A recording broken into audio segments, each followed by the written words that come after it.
Adrian N. Breitfelder, City Clerk, you are hereby directed to call a special session of the City Council to be held on Thursday, April 4th, 2024 at 6:30 p.m. in the Historic Federal Building for the purpose of setting a public hearing on the fiscal year 2025 city budget and conducting public hearings on certain fiscal year 2025 department budgets. Thank you. Good evening and welcome to a special session of the Dubuque City Council for April 4th, 2024. As a reminder to our participants, you can provide in-person input or virtual audio and written input during tonight's public hearings. Input options during the live meeting include: in-person attendees may approach the podium when the mayor asks if there is any public input for the public hearing they would like to speak to. Remote attendees can log in to GoToMeeting using the login links, phone numbers, and access code that appear on the broadcast and live stream and posted on the front page of the meeting agenda. This option includes audio input and written chat input.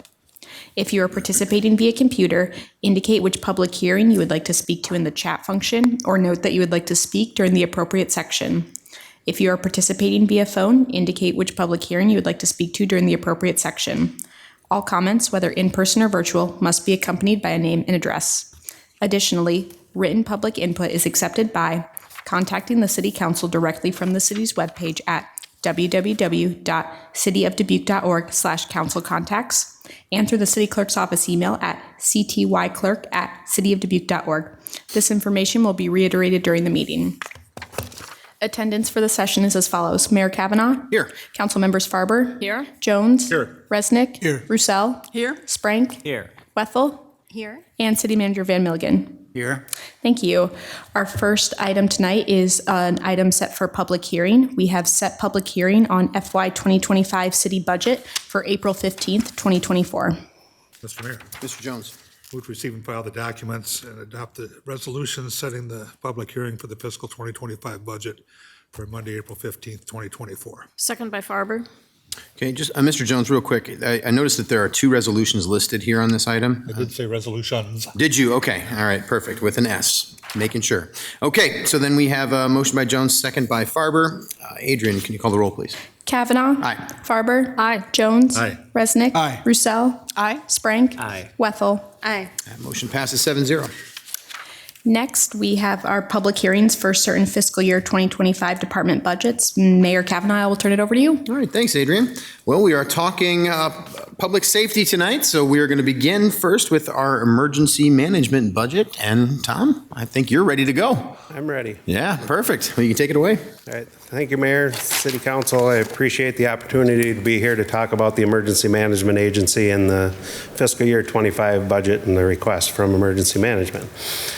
The mission statement of the Dubuque County Emergency Management Commission is through partnerships and collaboration, we continue to build resiliency for our communities by planning for, responding to, mitigating, and recovering from disasters, utilizing a coordinated approach with the resources provided.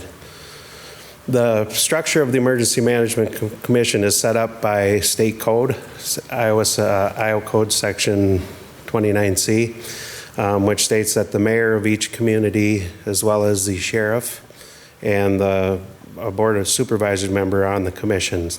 For all other business other than the budget situation, the mayors can appoint a representative, in which Fire Chief Amy Scheller is our representative to the Emergency Management Commission.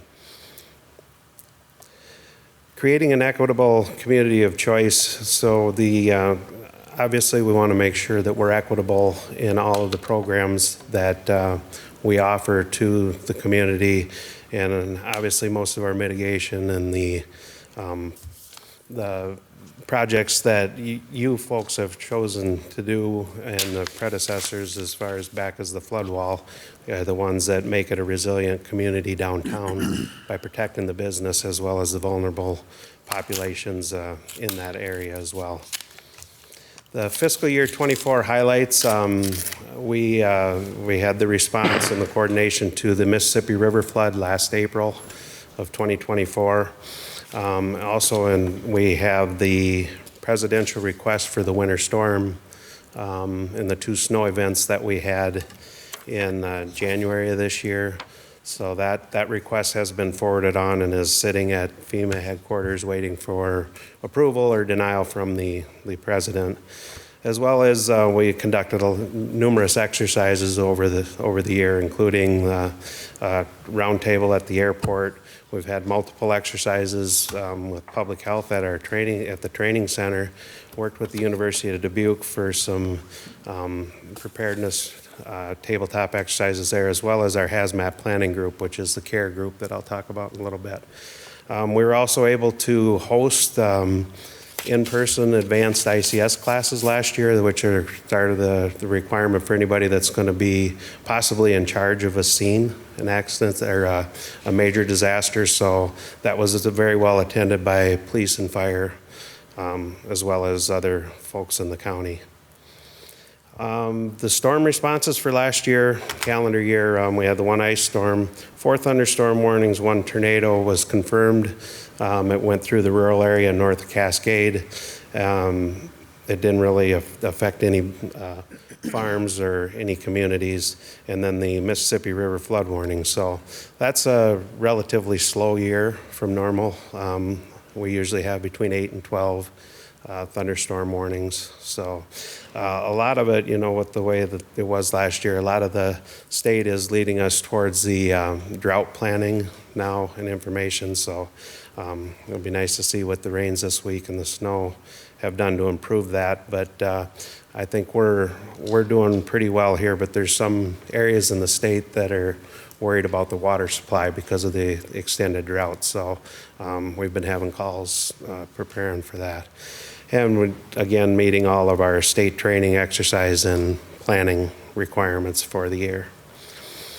Future initiatives, going to work with the committees that are assigned, as well as the 911 board, the Public Safety Committee, to develop the new 911 Communication Center.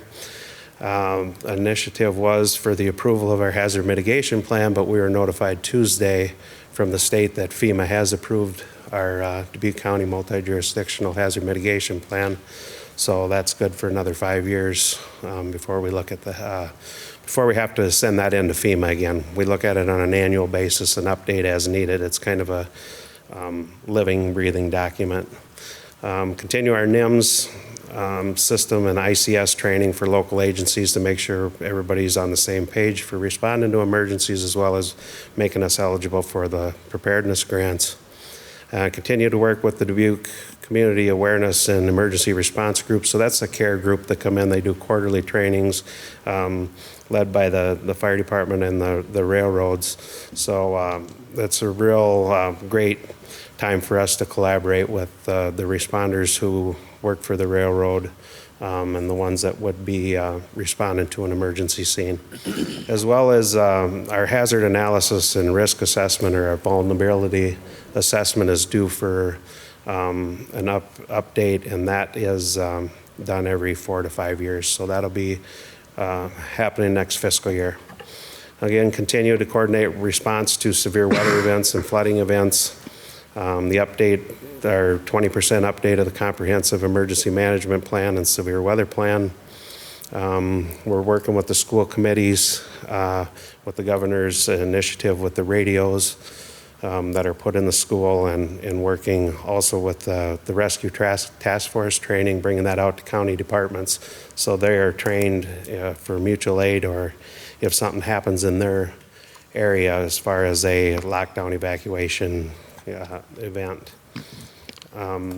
Again, we make sure we meet all the grant requirements for our local emergency planning committee, as well as the emergency management agency, and also our we'll be upgrading the audio visual at the EOC sometime over the next year, as that's getting towards its end of life, and we're having some continuous problems with it. Alert Iowa continued to promote that, and have people sign up on that.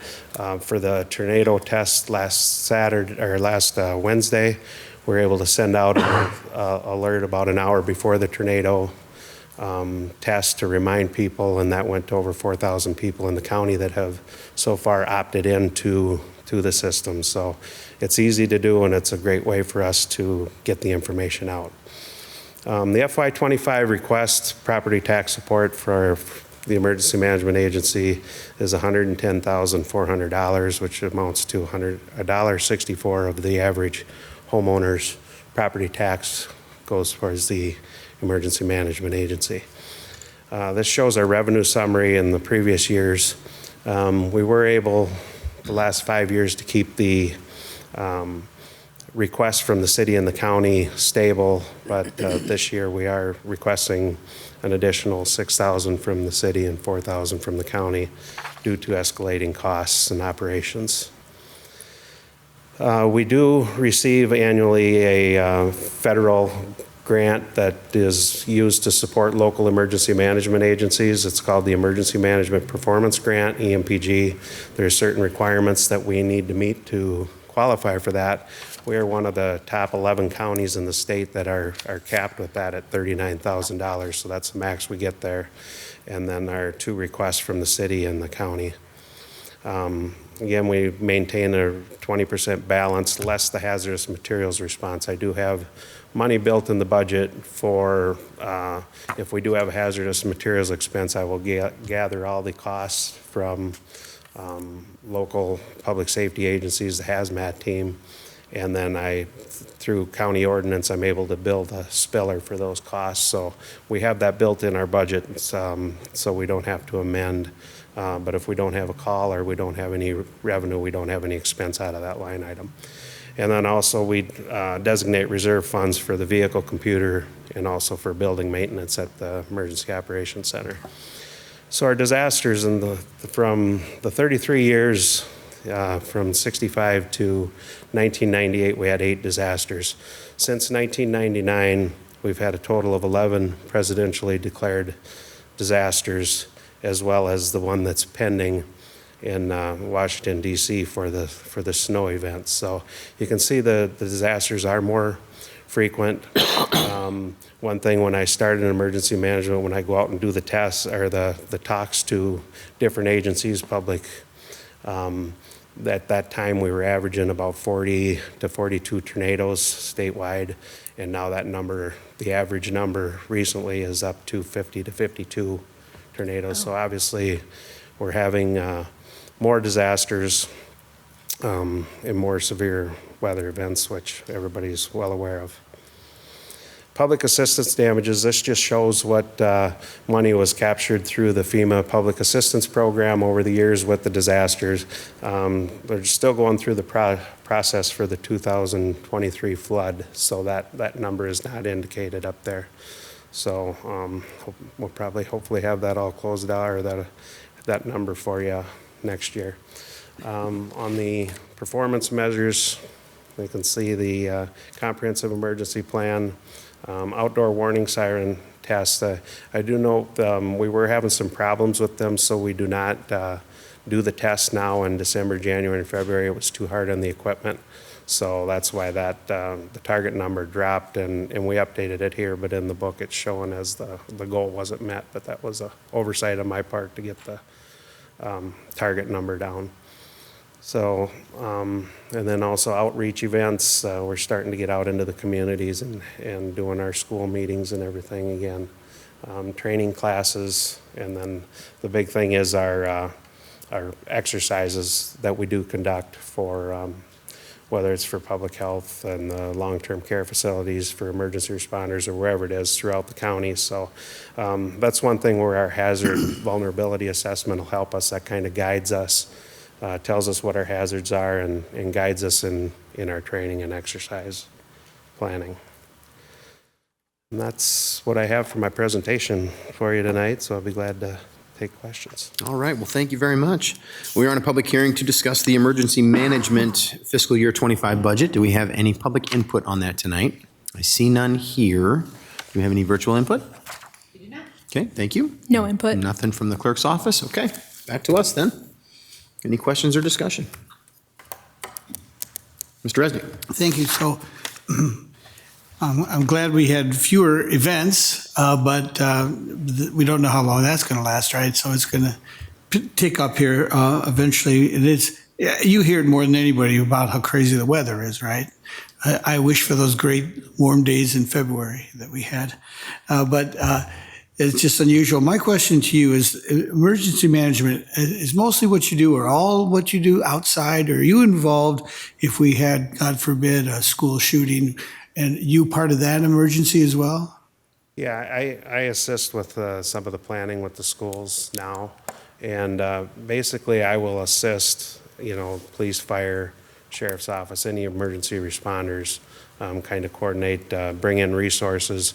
Any kind of state resources has to, once the mayor declares a disaster, the state and the county declares a disaster, all resources come through our EOC up to the state and then to the state finally to the federal government. So I would be that kind of liaison to all them groups and really help the agencies or whoever's responding to the main responders. That's great. And then police and fire also help you as well on all these outside, the weather-related disasters as well, right? So you're all coordinated. Yeah, the police and fire are very important to emergency management. With me being one person in the office, obviously I rely on our volunteers and then the Dubuque Fire Department, Dubuque Police Department, the Sheriff's Office, all the small town agencies, especially coordinating the spotter network that we have, because we'll work with the National Weather Service and we're kind of the eyes and ears for them. So as well as any kind of response, obviously, Public Works, they're going to be the first ones out to start cleaning up the mess, and police, fire, and utilities have to make sure that it's safe to start that process. You mentioned briefly that there's a process that the people go through for managing that situation. You talked about that, the city council had some access and some experience with that, and it was hard. And there's a lot involved, and it's not all common sense. There's a lot that you got to think about proactively and then react to as well. So it's a lot involved. I appreciate, the depth of what you do to keep our citizens safe. So thank you very much. I appreciate that, but again, it's the responders that really make the thing work, and we're so lucky here that we have leaders that want to have the training and all the the fire, police. I mean, they're very active with the training and getting what they need for it to respond, so we're lucky. Thank you, Mr. Mayor. Anyone else? Mr. Mayor. Mr. Jones. I can't sit here and be quiet. Tom talked a little bit about the tip of the iceberg and the obvious functions, but emergency management also has the resources already in place to amass food, to create community shelters, to mobilize volunteers and to keep them organized and accountable.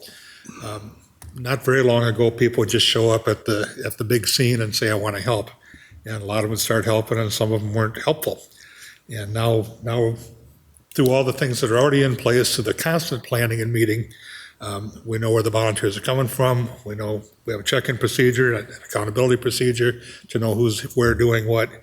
And the whole thing is massive to imagine that one guy in one office is holding it all together. But believe me, it does have a lot of help sitting over here, and in the community, including connection to many of the not-for-profits in town that have services that help at times like this. So it's a big deal, and it's more about preparedness than response. The more prepared you are, the easier it is to respond, without question. And we're pretty prepared. Thanks, Mr. Jones. Thank you. Yeah, Mike. Thank you. So in 2025, our 911 Emergency Communications Center will have a new home. And I can tell you, if it wasn't for Tom Berger, I don't know if that'd be the case. I mean, Tom has worked tirelessly for, I'll say, the last 10 years on this individual project and kept it moving along, kept working with the county, kept working with the city. And here it is. It's actually going to happen. So I just want to thank you for that, Tom. Appreciate that, Mike. I'm glad you brought that up, Mike. I think it's an incredibly important piece of all this. And Tom, you you do a really good job of what you're doing, but you're pretty soft-spoken about it, I would say, aren't you? You know, you don't really like the limelight on you too much because you like to just get the work done. And I got to tell you, we appreciate that about you and the work that you do and the teams you put together to do this. You're right, it's a partnership, and it's a regional partnership. I mean, all of us come together to make this happen, and we're doing it pretty well. And I appreciate that we're doing that, but some of it's hard. The 911 center was that was a tough lift. That took a long time, but you kept at it, and we all kept at it, and it's actually happening. And it's a major improvement going forward. I mean, it is going to be a major improvement in the safety of this entire region. So thank you for that. It's going to be a great asset. Thank you for your support. Yeah. Well, I don't have any questions for you. Oh, Mr. One other quick comment. I don't know if you all know this or not, but Tom was also the volunteer fire chief for the town of Epworth, and is very respected in that role as well. And he's got a secret weapon. You want to tell him what your mom does every morning? I'm walking around she walks around the fire station. That's where she gets her exercise and says the rosary for all of us. So. All right.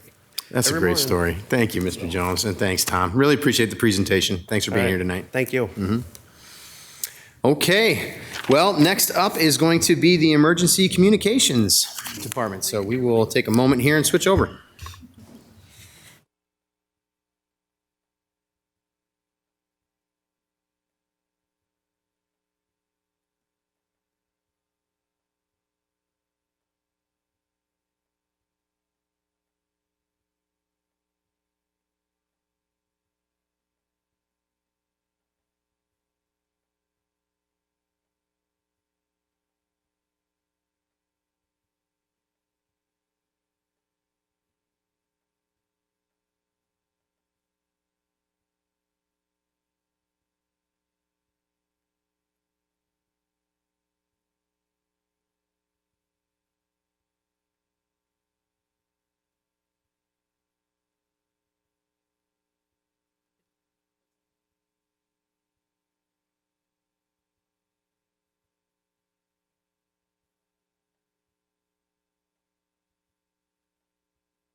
Council, my name is Jessica George Rethwish, Director of the Emergency Communications Center, here tonight to present our fiscal year 25 budget.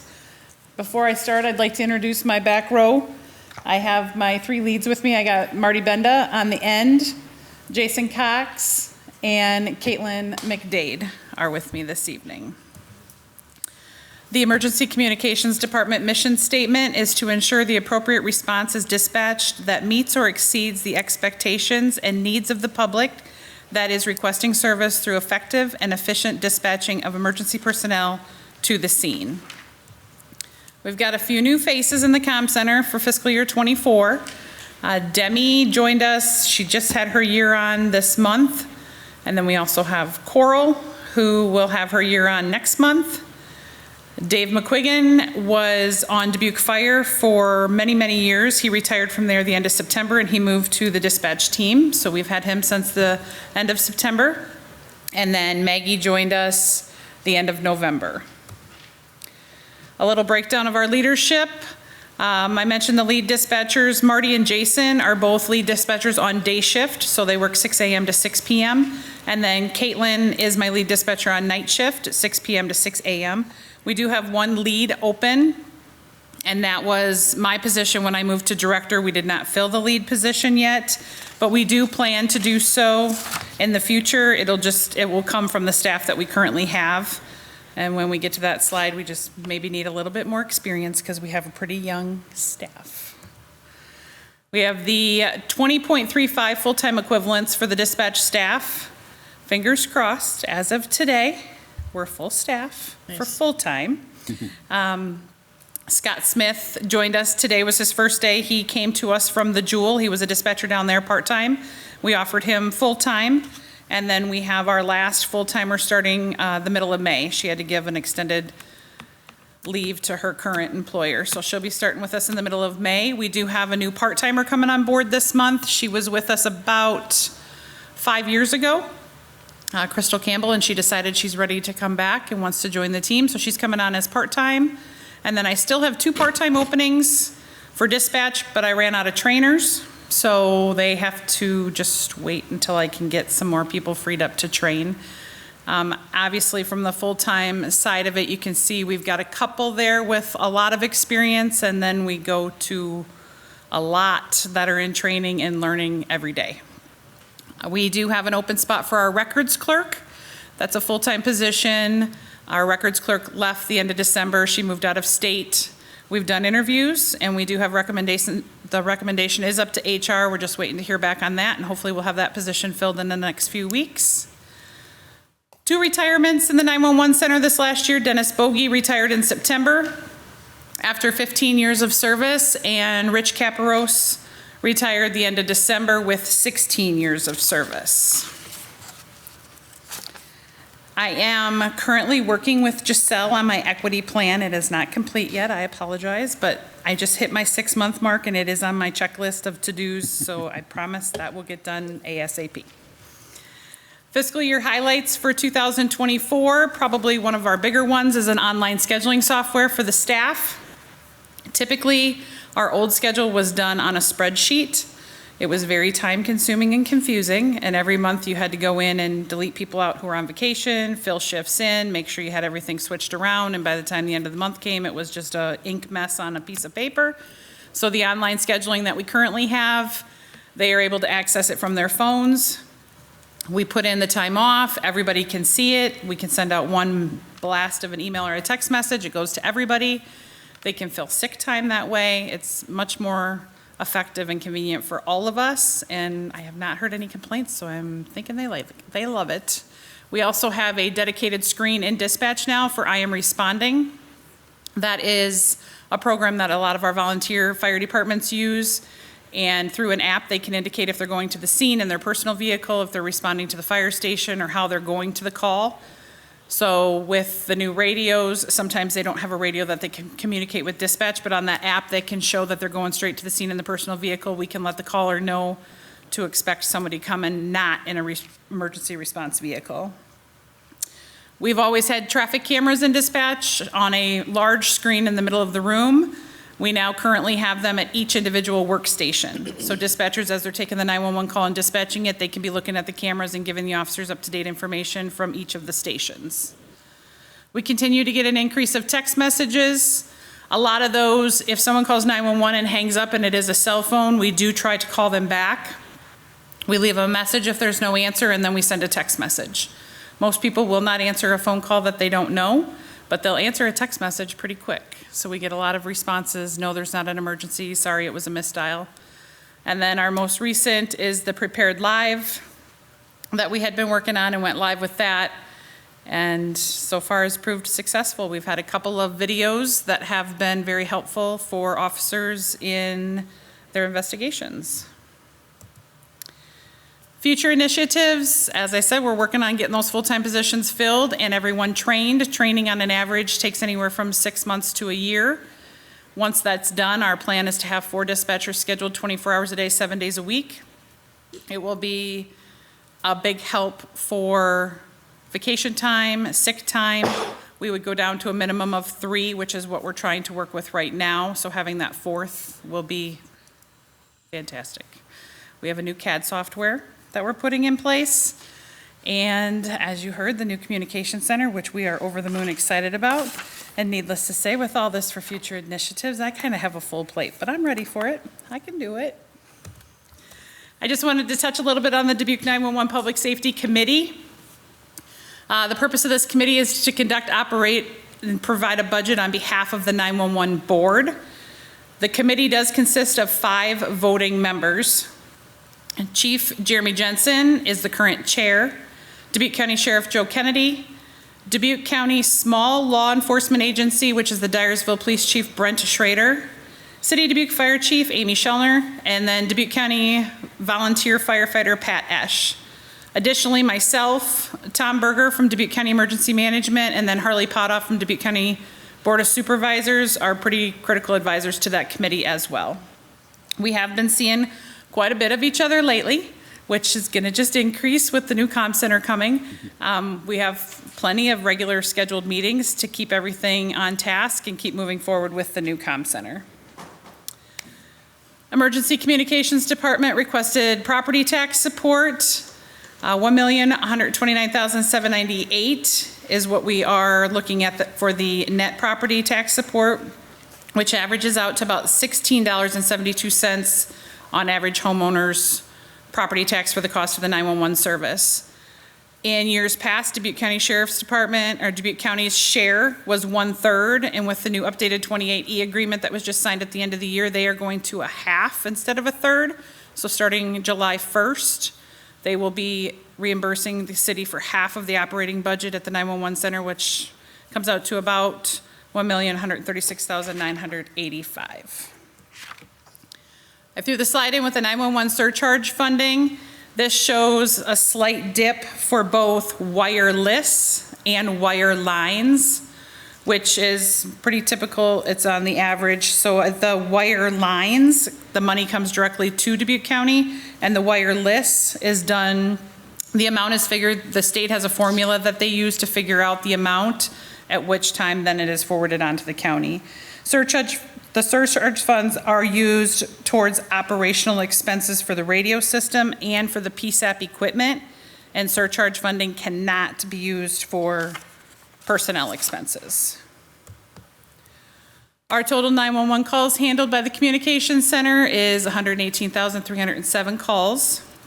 The bottom box shows 911 calls that came in each month, and then we move on to the orange, red, however you look at that color, to the non-emergency lines, and then the small box at the top is outgoing calls that the dispatchers had made, which could be calling a wrecker, notifying a hospital of something, or just various notifications that they have to make. You do see April starts kind of upticking, May, June, July, those are typically in the past years our busy months, and they continue to trend that way. Calls for service. Everybody stays pretty kosher. There is a little bit of an up on the county law and county sheriff's office. I attribute that to they have new guys on the road, and they're younger and they're energetic. They do a lot of stuff in a night's time. So that's probably the uptake of the calls, but we have increased from 108,000 up to the 112,000. 911 answer time. 30,575 calls, 911 calls have come into the comm center for fiscal year 23. 96% of them were answered with 0 to 9 seconds. So the dispatchers, even though they have been short-staffed, they've been working a lot of extra hours, picking up extra shifts, and they are still doing a fabulous job of getting the calls answered as quick as they possibly can. For 911 calls and non-emergency, both of them combined, we've got 99% of them are answered in 0 to 14 seconds, which equates out to about 105,393 calls answered in 0 to 14 seconds. This just breaks out our calls for service by the hour of the day. Still trending pretty much normal. Green is our year for fiscal year 23, showing the afternoon is busier, and then it slows down a little bit, and then later in the evening, it picks back up. This is just kind of a fun slide I put in more for my curiosity. I wanted to know what day of the week took more of the 911 calls. Very interesting that every day of the week hits into the 4,000s, but it just breaks it out by day of the week. Obviously, Friday, Saturday, Sunday are your highest, and Saturday night after midnight does count as Sunday's calls, so that would be why it's as high as it is. We did 911 in schools. We hit 25 first grade classes throughout the city and county of Dubuque. That's 61 first grade classes, 1,217 students. We go in, we do a short, it's a 30-minute presentation. We show a 10-minute video, and then we get up in front of the class and talk about when to call 911, when not to call, what to say, what they need to know. And then we do run through a couple of demos with them. We have some old phones we take with us. And one's a rotary phone, and the kids just love that because nobody knows what it is. Or their great-grandparents have it, one of the two. And then our performance measures, the goals were met on all of them this year. Again, 96% of the 911 calls were answered in 10 seconds or less. And then 96 of overall calls were answered in 10 seconds or less, and I had showed the slide of 99% of them were answered in 14 seconds or less. Total calls handled by the comm center, 118,307. We hit 25 schools with 1,217 students, and we're on track to take all of them again this year. Myself, this year we brought Caitlin McDade on as one of our instructors, and then Lisa Lugrain is another 911 dispatcher who helps do all of the school presentations. Before I close this out, I just want to give a shout out to the police chief, the fire chief, Susan and Tom Berger for helping me these last 6 months, because they have been extraordinary for me. I could have not done it without them. And with that, that's all I got. All right. Well, thank you very much, Jessica. Well, You're first, welcome. we are in a public hearing to discuss the emergency communications budget for fiscal year 25. Do we have any input about this? Any public input? Seeing none here, any virtual? No virtual. Thank you. No input. Nothing from the clerk's office. All right, back to us then for discussion. Yeah, Ms. Wetzel. Jessica, I just wanted to ask, as far as filling those 2 part-time positions, would they be easier to fill in the future if they were full-time staff? Most definitely. Part-time's hard to fill because we don't have any set hours. So some weeks it's 5 hours, it could be 12 hours, it could be 29 hours. They're just covering vacation times basically and busier times when we don't have enough staff, but it also doesn't come with benefits. So sometimes that's a little tricky. Normally, in the past, we've had full-time staff, and that's what moved into, part-time would move into the full-time. So we'd have them trained and they'd be ready to go, and this last, I don't know, probably last 8 we've hired straight into full-time because we didn't have the part-time. So part-time helps because, like I said, they're trained and they can just slide right in, whereas now we have to train the full-time first. And I have everyone that's able to training somebody. Some of them are helping out with cross-training 2 people at the same time, so it gets a little hectic in there, but they're doing good. I know you're newer to your role, but as far as your experience previous to this role, I'm thinking you know some of the pieces of this puzzle. But as we've had fewer individuals line up for fire and police, is that something that used to be easier to fill for dispatch, or has dispatch always been a line of work that's been difficult to fill? It's been difficult. I've had, when we just did it, we did the test. Tom Berger was interim when I came on as director, and we had done testing for the full-time positions. We tested over 50 people, and they come in and take a critical test. It grades their reading, typing, mapping, and then we take the top 10, typically, percentage and words per minute wise, and then take them into the interview. So we've had great success with people showing up for the test. For the clerk's position, we had over 100 applicants for that spot. But that's also, it's full-time again, and it comes with the benefits.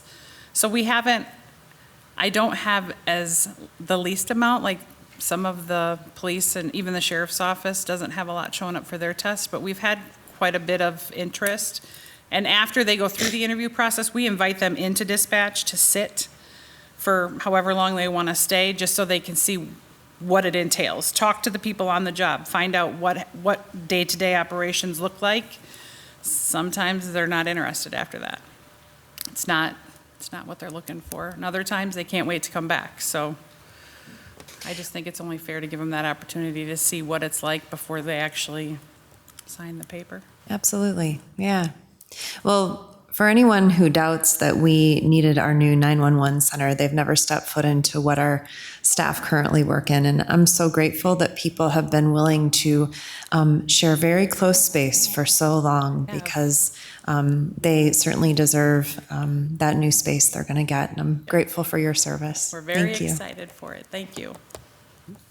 Ms. Mayor. Yeah, Ms. Farber. So Jessica, thank you very much for being the first of the first responders, as you're called, and for your team. And I also look forward to your new home on Chavano Road. And speaking of the new home and the current tie line that you have, or the T1 line as you're describing, is this sponsored through the state in terms of the cost of this technology, the network that you use currently for your software?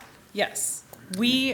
It's provided by the state and we cover the cost on it. Are you talking about in the policy book? Yeah. Yes. Yeah. Okay, is this going to transfer with the new center, or are we Yes. going to have an independent system for you? It will transfer with us, but we have to have meetings on that to figure out what comes with us and what stays, because we currently want to have our current center as our backup center. So if anything would happen out on Chavanel where we wouldn't be able to work there, we would simply be able to pick up our stuff and right down to 770 Iowa, flip a switch, and we're going. Okay, so that's your redundancy as opposed to the cloud, which would make sense as Right. well. So- So then, is that a cost that we have to look at going forward in terms of the redundancy versus the new, or is that something the state will provide? They're for still us? working through all of that. We haven't got that far in the meetings, but I know the state, we've been in several meetings with the state, and they're very aware of what's happening. But we haven't got to the Okay, cost so part. that'll be on the future budget analysis as we're moving forward? Okay, all right, well, best of luck with the new software, and I look forward to hearing all about your manpower savings, if you will, and your best uses for those. So, again, thank you for your service, Thanks. Mr. Mayor. Mr. Jones. Just a piece of awareness. One of the challenges in staffing dispatch is that the world doesn't quite recognize them as emergency responders. They're not treated the same as police and fire and pension benefits and other state public safety benefits, and certainly should be. It's equally important, coming from the PAC, being at the fire department for 31 years, it's equally important that they be pretty good, that I be pretty good. It's equally important that police officers and dispatchers are pretty good to their partners and colleagues being pretty good. And it's certainly equally important to the citizens of Dubuque that the very first responders be the best that they can be. So we've got some work to do to make it the most attractive and prestigious position that it can be. We're just not quite there yet as a state and as a nation, but no reason we can't lead that a little bit. One day at a time. Any others? Well, Jessica, thank you very much. The center, the new center, what's the timeline on this? I might have missed this. And it's okay if it's variable.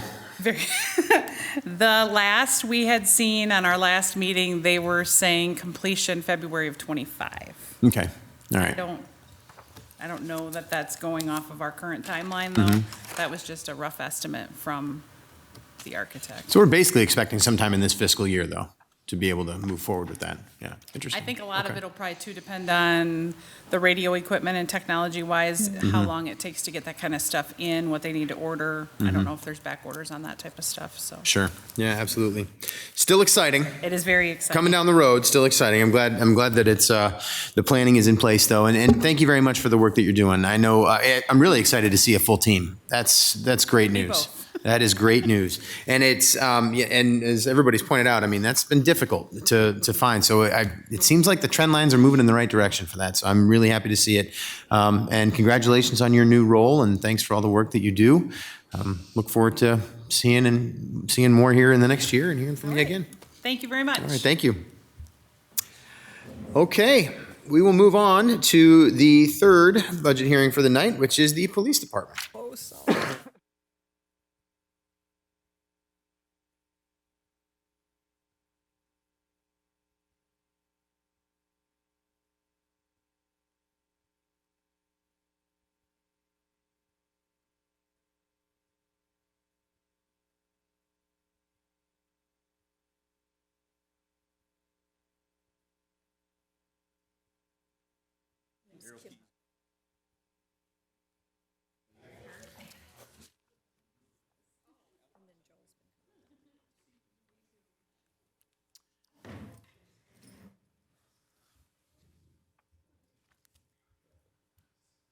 Corey, are we?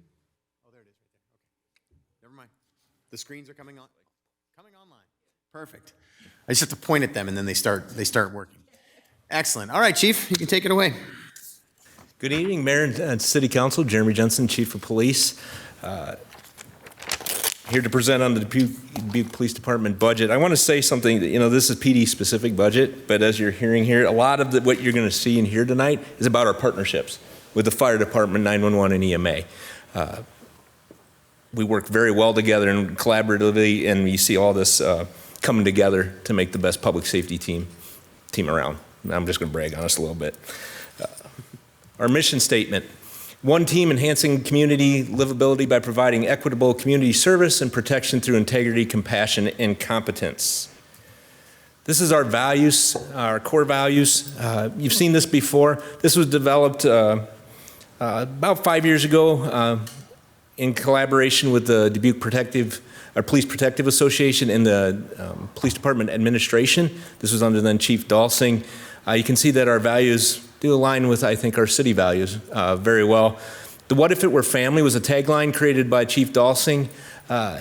Essentially, is the service that we provide. One of his mantras was, think about everything you do as if it were family and how you treat people.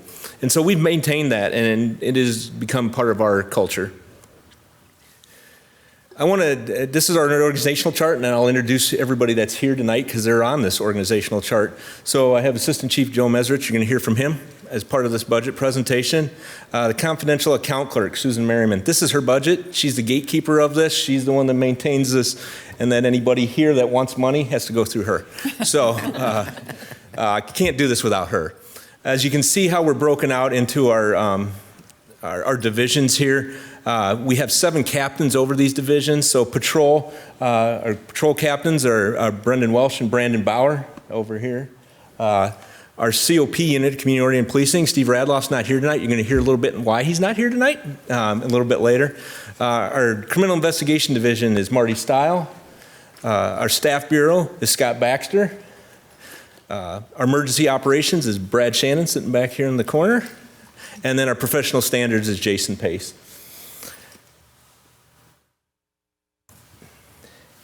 This is what we're allocated for sworn officers. You can see the increase since 2018. You can see that in 2018 at 109 and then 1 each year. That really was adding of the school resource officers incrementally.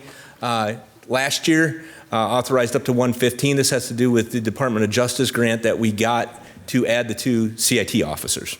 So this is added to our authorized staffing on that. I'm going to turn it over to Assistant Chief Mesrich to talk about our staffing. Good evening. So the chart in front of you is our current staffing. We have 97 total officers right now. If you look at the blue portion of that pie chart, 91 is kind of the number to really focus on. That's the number of officers that are available for assignment right now. They're not at police academy, they're not in field training. They can be put into a unit and go right now. That doesn't factor in things like injury, parental leave, long-term military deployments, things like that. But 91 is kind of a number that we watch very, very closely. And then 18 obviously is another number that we're constantly watching too. That's the number of our vacancies. The lowest I've seen, probably in about the last 2.5, 3 years, was 88 officers that were available for immediate deployment to units. We had at that time in January 2023, 13 people in field training and academy, and that was the result of a big hiring push in 2022. So once those folks got out of field training, we got a little bit of a buffer, and we're doing a little bit better in that area. So here's our vacancies right here. Talking about vacancies, a couple of things to keep in mind is vacancies are not static. This is just a point in time. So these numbers that you have in front of you are actually taken from previous budget proposals to you, right? So roughly the same time of the year. You look at 2020, we were only really sitting at about 4 vacancies, but then obviously the world turned upside down in 2020, right? And law enforcement took a really big hit. You look across, labor trends with the Great Resignation in early 2021, we weren't immune from that either, so you see our spike starting to go up in vacancies, right? It looks like we currently have more vacancies than we did this time last year, but that's a little bit misleading. Last year we had 97 officers on the department at this time.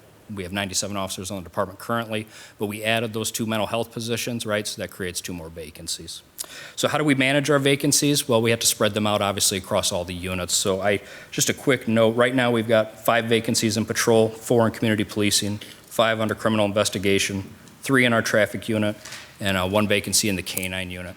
So that's strategic, and that's one area where our management team works very, very well in trying to manage our workforce shortage, right, and making sure that the units don't suffer and we can kind of continue to accomplish our mission. So sometimes the needs of one unit might start to increase, so we have to do a little bit of a personnel shift, but we try to spread the load of vacancies across all units so we can continue to deliver the services we need to deliver.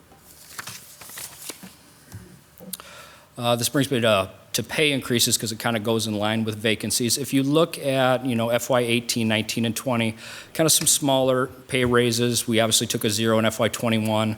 So if you take yourself back to that time period, right, that was, we present that budget spring of 2020, so there's a lot of uncertainty that goes with that. So all staff takes is 0, but that does kind of put us in a hole with wages. And then also like to call your attention to FY 20.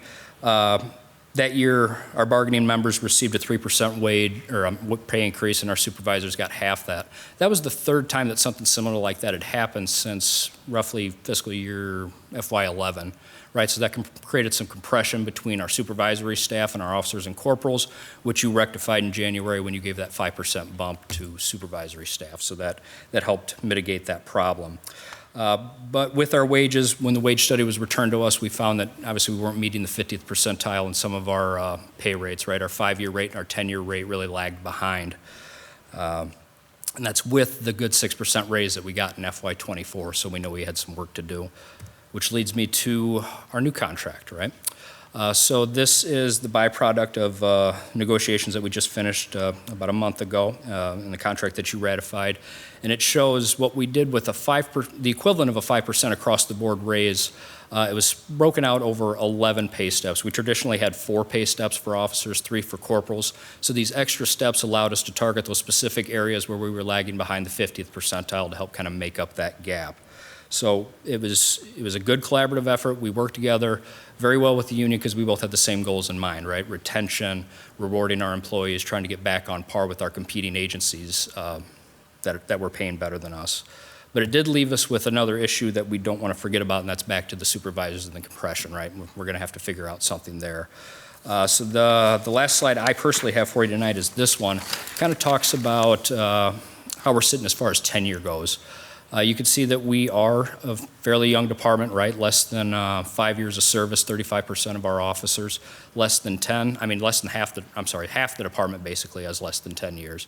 If you look at the segment where we have decent tenure, right? Officers that have been around for 2+ decades, a good chunk of that is command staff. So that's kind of right now we've got the obvious staffing problem staring us in the face. What we have to watch out for is what's down the road. Who's going to run the police department 10, 15, 20 years later, right? So we have to turn the tide on the resignations. We have to get people to stick around in the profession more than a couple of years so we can, get them into promoted positions and get them climbing up to the ranks so they can kind of take the reins and lead us into the next era. But supervisor wages tied to that, right? Because when you get promoted, you usually take a fairly big step backwards as far as going back to maybe a night shift, going back to working weekends and holidays, and you need to be compensated for that. If not, you're probably going to stick with your normal day job, right? So something that we're going to have to keep in mind. We're taking the right steps as far as pay goes, and I definitely thank you for that. But the supervisor piece will be the next piece we have to look at. Thank you.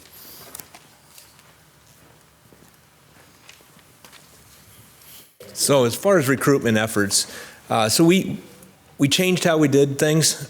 We started working at recruitment and retention are very important to us. The recruitment side of things, what we started to do, we changed this year how we test. So we kind of thought outside the box, looked at what we can do within civil service. We do have challenges within civil service by state code of what we can and can't do. But we started testing multiple times a year. We also got it where the clerk's office or a person in the clerk's office can score the testing so we can get quicker turnaround. So if you talk about hiring anybody, if we wait 3-4 weeks, they may move on. There's a lot of jobs out there in the police field. If they're looking for one and they say, oh, yeah, you waited to offer me a job, so I didn't do that. We changed our whole process.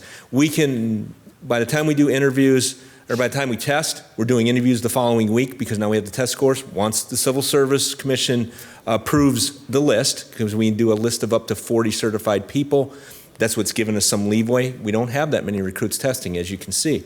We generally get 7 to 15 at a time, maybe half of them pass the state requirements, but we'll get them in, we'll get them interviewed within that, once they're on the list, interviewed within a week.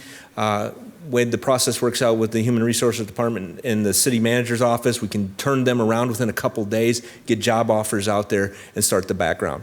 Now, we are stuck a little bit with the academies. We can only send people a certain time. We've been bringing people on earlier than that, getting them some training, getting them some exposure. We don't have much data on that to say if that's successful for us yet or not, but we're definitely working on it. We're trying everything we can to try to get candidates in the door. I will point out, this is not just a Dubuque issue. This is a nation issue where this is happening. Here's some of our new officers from this year. We're fairly close, so the August hires, getting them out on their own, and this is the number that Assistant Chief referred to, and Officer Hooper is currently at the academy. We do have several conditional offers out. We got some more people going to go to academy at the end of April. We got some people going to academy in June, so we're really working on this, trying to get that, and we're doing the background checks. I will say with recruitment, one thing we do, we have not laxed our process. We're still looking for quality candidates, not just the quantity. And that's some of this. We could bring people in, but we want to make sure we have quality candidates as part of that. This is a big pipeline for us for our recruitment, our community resource officers. This is our paid internship. We've had this around. You've seen this every year. We bring a number of them on. We've changed a little bit how we do this. We keep them year-round now. Also keeping them on the hook. We've also had multi-year now. You see them out and about. One of the things we've really done with them is give them more formal training.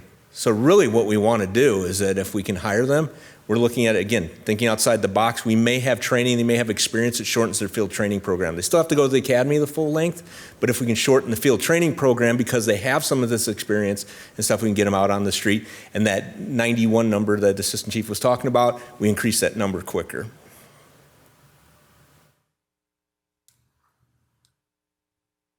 Went too far. Our employee wellness is huge to us, and a few years ago, and you heard a presentation on this a few weeks back, our awards and recognition night, we've been doing this, our third one we did this year. It's really recognizing our employees for the work they've done. We don't brag on ourselves a lot with this kind of thing, and so this is one way we can do this. Part of this night, and as we talked about before, this is a family night. So we want families to show up. We want them to see the work that's done. I can probably speak to everybody that's here right now. They don't go home and brag about their day. I'm almost confident of that. This is what I did. This is the way we can brag for them on that. As part of that is the family wellness. So every year we've had a speaker that talks about to the families about wellness. The last 2 years, Dr. Nicole Keedy with Medical Associates has came and talked at our program. This year, she put out questions to the families ahead of time, actually posed it to ask questions ahead of time so she could address specific issues instead of just getting a presentation. What are things? Here's some of the questions that kind of, what happens if my spouse doesn't sleep at night? What are nightmares, and when should I be concerned about nightmares? Things like that. We're really trying to, holistically, it's not realistic that people, you shut off work when you go home and shut off home when you come to work, that kind of thing. We're really trying to bring this in, trying to make it so that people make it to retirement and try to mitigate some of the stressors before they become what seems like insurmountable. Now we'll get into the numbers. So here's our calls for service. I will point out one thing, and so with the 911 presentation, they track by the fiscal year. This is the calendar year. This falls in line with our annual report. So you see the numbers look a little bit different just because of the timing on that. As you can see, we went up again this year, and we're staying along the average, pretty much along that average side of that, but we went up from last year. Not sure why the dip was last year. Don't have an explanation for that. But again, we're right back into the average size of that. Again, pointing out where we're at with staffing, we're still running the same calls for service. Here's our Part 1 crimes. You have seen this before. To point out, the yellow is the high years in the last 5 years. You've heard me say this, and you've heard us tout this you see a little bit of increases in a couple areas. Let me start with that. So aggravated assault, that has gone up. That is a nationwide trend too. You're seeing that aggravated assault being assault with weapons and more serious assaults, injuries, that kind of thing. We're seeing that across the board. The other one, we had an increase on is thefts. I will say with the theft side of that, If shoplifting increases, this increases. Some of the businesses are getting a lot more proactive with their shoplifting and how they're handling that, which then ultimately falls on us. Our clearance rates. We have an incredible clearance rates. You've heard us tout this before. There's a number of reasons for that. I will want to point one thing out with this. So the difference between our clearance rate and the national clearance rate, and sometimes this gets confusing, the national clearance rate does not include suspended cases. We include that in our clearance rate. The reason I say that, I'm confident because of our checks and balances systems, a number of the technologies we have in place, that when we suspend a case, it's run the case the full length of what we can do with that case, and to that point. We've used every resource available, and we're able to say we can't move this case any further on that. If you take those out of it, we're still way above the national average on the clearance side of that. Shots fired, as you can see, we went down almost by half last year again. Why is this? Why are we seeing this, the safe community? Why are we seeing the things, we're able to clear things, or clear calls where we're able to see shots fired go down? There's 4 factors that go into this. We have great police officers, plain and simple. They work the cases, they're diligent, they know the people, they know what's going on. The second part of this is our community involvement and our community engagement. The community steps up when we have something happen. For the most part, the community will step in and say, you know, we ain't gonna tolerate this either. Our camera system, heard it over and over, incredible resource. You know, we can, clear cases very fast. You know, you've heard the first 48 hours on a homicide. I'm not kidding when I say it's the first 48 minutes for us on that, because of a lot of times the camera system and officers going right to it and doing what they do best. The other thing is that we have a reputation that we will solve cases. We've heard this from people that if you go to Dubuque and you do a shooting, you're gonna go to jail. And they talk among each other about that. And so we have a reputation, don't go do that here. You're gonna get caught. So, and again, that's a lot of, again, the 30 things above that really play into that. So creating an equitable community of choice. I want to point out a couple areas on this for us, particularly on the police department. So our equity side of things and a number of initiatives we're doing. As we talked about with recruitment and our focus on that. I mean, we're looking for good candidates, but we're looking in a lot of places. We're looking at recruiting in the colleges. We're competing against other agencies for recruitment, and we're getting some here. Why is that? Because Dubuque's a great place to work. It's a great place to live. I mean, there's 2 things, and that's what we tout. 30 by 30 initiative. This is 30% female officers by the year 2030. We joined that. It's a national initiative. We're at about 20%. National average is 12. So we're really pushing that as part of the initiative. We have an initiative with the Fountain of Youth, Community and Change, where our command staff and all our new officers attend meetings with Caprice and his people, and working on trying to just talk about differences that happen in impressions and perceptions and realities. And so it's been very successful on that. We're doing things with Vital for the city organization, city leadership, and we have an organizational culture consultant that the police department's been working with. Pretty much got everybody through that now.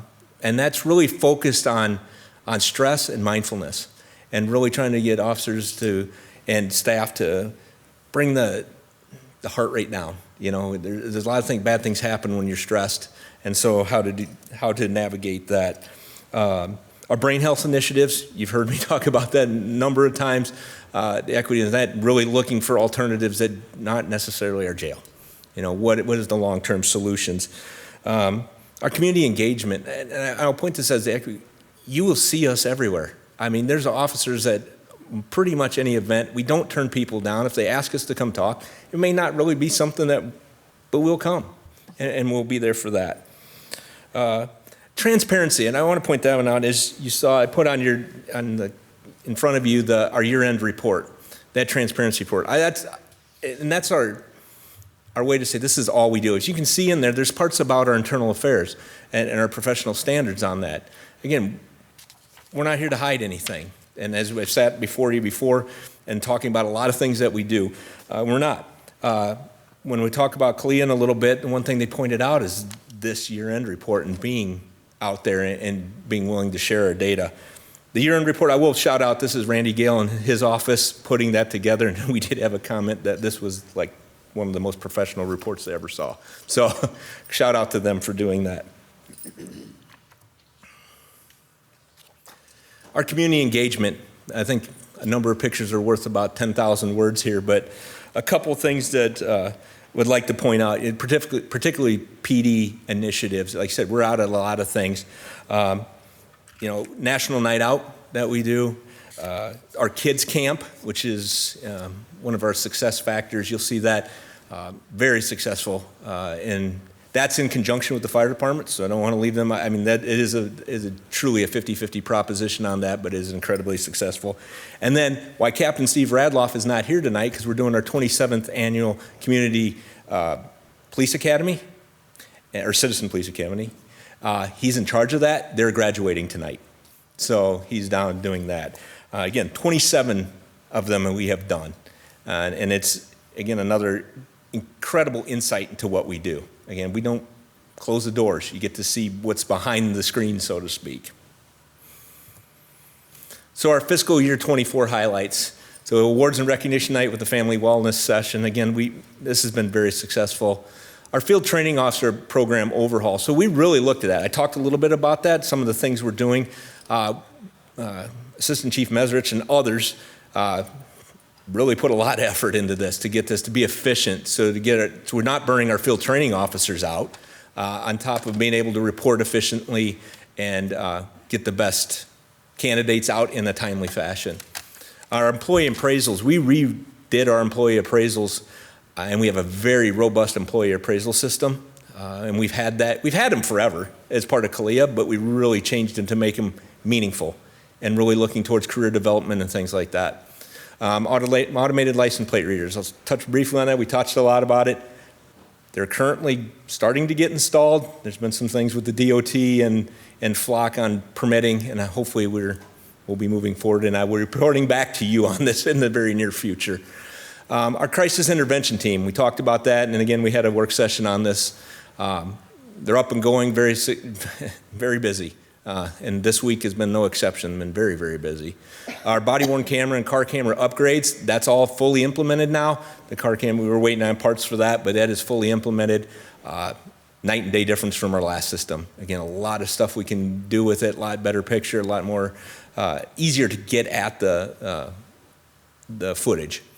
Our organizational culture, talked about that a little bit, and then our community participation. And there's a number of things we participate. I just listed some of them here, and it really doesn't touch hardly what we do. Our current initiatives. This is our strategic plan for the police department. Retention, number one thing. If we lose more bodies than we can hire, then this is not a good thing. So again, talked about a number of the initiatives with that. And the latest piece of that puzzle was the pay, and we're hoping we'll start to see some of that playing out. Our recruitment and hiring, obviously we talked about that. Our leveraging our technology use, and we spent a lot of time here before council talking about technology and different things, but really looking at how we can efficiently use technology. Again, using the number of officers we have, leveraging that to make their job more efficient, more effective, and quite honestly, just quicker in how they can do some things. Our resource allocation, Assistant Chief talked about that. We're looking at what we can do. We're also looking at, is there positions that don't necessarily need to be sworn, that can be non-sworn? The sworn side of it, our problem is if somebody leaves today, it takes a year, almost a year to replace them, to get them out. If there's positions we can do with specialty, that again will be force multipliers and allow us to do, move some bodies around and actually free up a police officer to be on the street and again, hire somebody that we don't have all these hoops we got to jump through. That's one area we're going to be looking at. The secondary responder, again, we talked a lot about that, and the field training program. Another area I really want to focus on is our training. So again, we talked about our experience. So we had these are our major areas of training for this fiscal year: leadership, organizational culture, use of force, and de-escalation, which is really part of use of force. Our supervisor training, this is the leadership training. We talked about who leads in the future and what's going to happen with that. So we really want to start grooming our leadership. The first line leadership, developing before promotion. I'll be honest, historically, it's been after the promotion, and that's backwards, quite honestly. Stuff we're doing with the city of Dubuque, we have NeoGov training, which is the system that does it. There's all kinds of training on it, leadership training. Again, with the clerk's office using, again, as part of the promotional process and being able to move things through faster, that has helped with that. As part of the promotional process, we also changed how we do that. So we moved from just traditional test interviews to an assessment center. So we brought in a third party this year that administered assessment center, brought in outside resources to do the assessment center, which included interviews, presentations, a tabletop exercise, and again, traditional testing and interview. We had great feedback on this. People that went through, a number of these people went through it, and they said it was no joke. I mean, they had to do it. The captain's one was an all-day event to go through that. But as part of it, you really get a look at what's going on. It required people to prepare and be ready for it. The presentation was all new for everybody. So, and part of it is you got to present something like you would present to a council or to the chief or something like that. And then our partnership with HR and our ability to move this quicker, faster, more efficiently. Our national supervisor training, and this is one area, and I thank you all because you approved a budget item a couple years ago, a line item for this. This is the executive level, high level training. So Assistant Chief Meserich graduated in September from the FBI National Academy, 10 weeks out in Quantico, Virginia, to do that. The Northwestern Staff and Command School, as you can see, Lieutenant Fulmer, Captain Welsh, Lieutenant Deutsch, and Captain Bauer have been through that. That is also 10 weeks. That is also no joke. They have to put a lot of effort into these classes to do that. And there's definite reward for people that go through that, and a definite reward for the department for people that go through that. Our accreditation. Last week we had our on-site for the 4-year review. Unofficially, we've passed very well. We'll officially know in July, or before then we'll actually see the final report, but they'll officially give it to us in July. So over the last 4 years, they looked at 484 standards. This is a lot of standards. We have a full-time person that does accreditation. This is very important to us. Each year they look at about 100 and so of the standards, and then in year 4 they come in and come on site and say, okay, are you actually living what you tell us you're doing? And again, we did very well with that. On that. We are the longest accredited agency in the state of Iowa, and since 1993, this will be our 9th reaccreditation or accreditation process. Brain health. I'll touch again on this because this is such an important issue for our community. As you can see, the brain health calls are going up. You saw that spike 2019, 2020 up into 2021, and that has maintained. Again, this is not going to go down. Don't see this one going down anytime soon. And again, you heard about all the things we're doing and all the things we need to continue doing and look for the future into this. And as you know, we're not letting up on this, and we're trying to find different avenues and different ways to address this. And again, as the police department, we're the constant, so we're going to continue to do this. School resource officers, I'll bring this up. And I've said before, we use our school resource officers differently. This is a partnership with the school district that we have. Our school resource officers are not there just for security. Very important part of what they do. That's what started it 25 years ago this coming week in Columbine, Colorado. Started how we looked at this differently, but they're really there. The whole goal of our school resource officers is to mitigate, intervene, before things become criminal charges, before juveniles get into that realm and start getting that label. And so they're doing a lot of things. And I bring that up again because it is different. In other places you see pure security. You see this charging their way out of it, and that's not what this group is about. Emotional intelligence. This is built into our organizational culture. And kind of give you history, 2008, we started this under a self-awareness thing with our officers. All new officers started, and field training officers went through self-awareness. The idea that, what are you bringing to the table when we're communicating with somebody? What is your own self-awareness of this? Segue into 2018, we partnered with Dr. Liza Johnson, the UD, and brought personal empowerment to our field training officers. And they said, this is really good. Again, under that same partnership, we looked at what's even bigger than that, and we partnered with 6 Seconds. 6 Seconds, we're one of very few government agencies that have partnered with 6 Seconds, a very well-known, very international EQ organization. So what have we done since then? A lot of things. Citywide, we've initiated a number of things. I put up here EQville. 6 Seconds labeled us EQville because they don't have a community that embraces it as much as we do, or even a PD. Interesting enough, now you see all police department or law enforcement training has a EQ component to it. And as we joke, we missed our boat on that one because we were way ahead of the game. We also do coaching. So Lieutenant Rick Fulmer and myself are certified coaches in that. The PD initiatives, this is where EQ really is an umbrella. It's a mindfulness, de-escalation, change management. We talk about a lot of changes going on. Hiring, we have incorporated in as part of so we have to do psychological testing as part of hiring. We've included the 6 Seconds leadership report, which is the EQ report on how somebody can manage what's going on as part of that. Peer support, which is very robust in our department, a very needed and well-used component. Our coaching, as we talked about, and even diversity, equity, inclusion, and belonging. EQ is part of that. Self-awareness, self-management, self-direction really fall into that. Again, this is part of the culture. Really believe in this as being the umbrella for a lot of things we do. I talked a little bit about the city initiatives. We're really pushing that as an inward focus for our employees, the one-on-one coaching, EQ assessments, team building, training for more employees. So we got more people that get certified as coaches, more people that went through what we called EQville training. So they got to learn the principles of that. And one of the things that group did is just started what we call EQ cafes. They just had their first one last week on that and had a lot of employees that attend. And it was very well received. So again, moving the initiatives. What we see EQ doing in the city is it connecting a lot of the dots of the other initiatives. It's kind of a glue, it ties it together.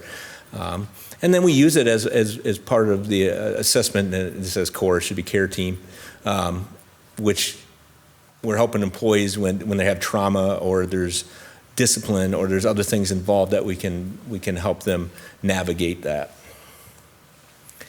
So this is the FY25 requested property tax support. You see it's $17,396,635. The average homeowner's property tax cost for police is $257.46. So our capital improvement project, one of the areas that we have is the public safety software. This is, again, another joint thing between the city and county. This includes our report management system, our computer-aided dispatching, and the jail management system. This is the software that runs everything and ties it together. This is where we get our data. The existing software was fully implemented in 2014. As you know with software, it goes outdated real fast. Also what happens with software, this company that we went with in 2014 has been sold twice. And so now it's not supported.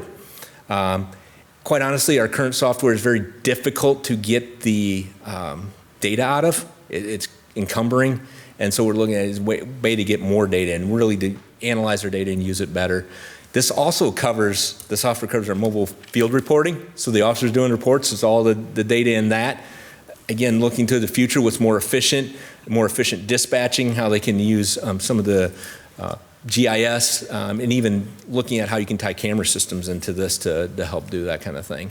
And again, the JMS, the jail management system, again, if you do a report, it ties right into the jail management side without, the whole goal is not to have a lot of redundancy and keep repeating and keep adding or keep, another person adds the same data in, which, as we know, the more people that touch it, the more likely there's errors too that happen with that. So again, this is a 50-50 between us and the Dubuque County Sheriff's Department. The City of Dubuque side does include 911 and the fire department as part of this. It's $1.5 million cost sharing for each entity, so the city and the county at each a total of a $3 million total package. There is the annual software maintenance and storage of $185,000, which again is the way of the future, is these maintenance agreements with software, which, as we're finding out now, is probably not a bad thing because we don't have any maintenance agreement going on. So it'd be nice to have. And the only other improvement package you have is a building and space study. We were not included in the one that you authorized a couple of years ago for the rest of the city buildings.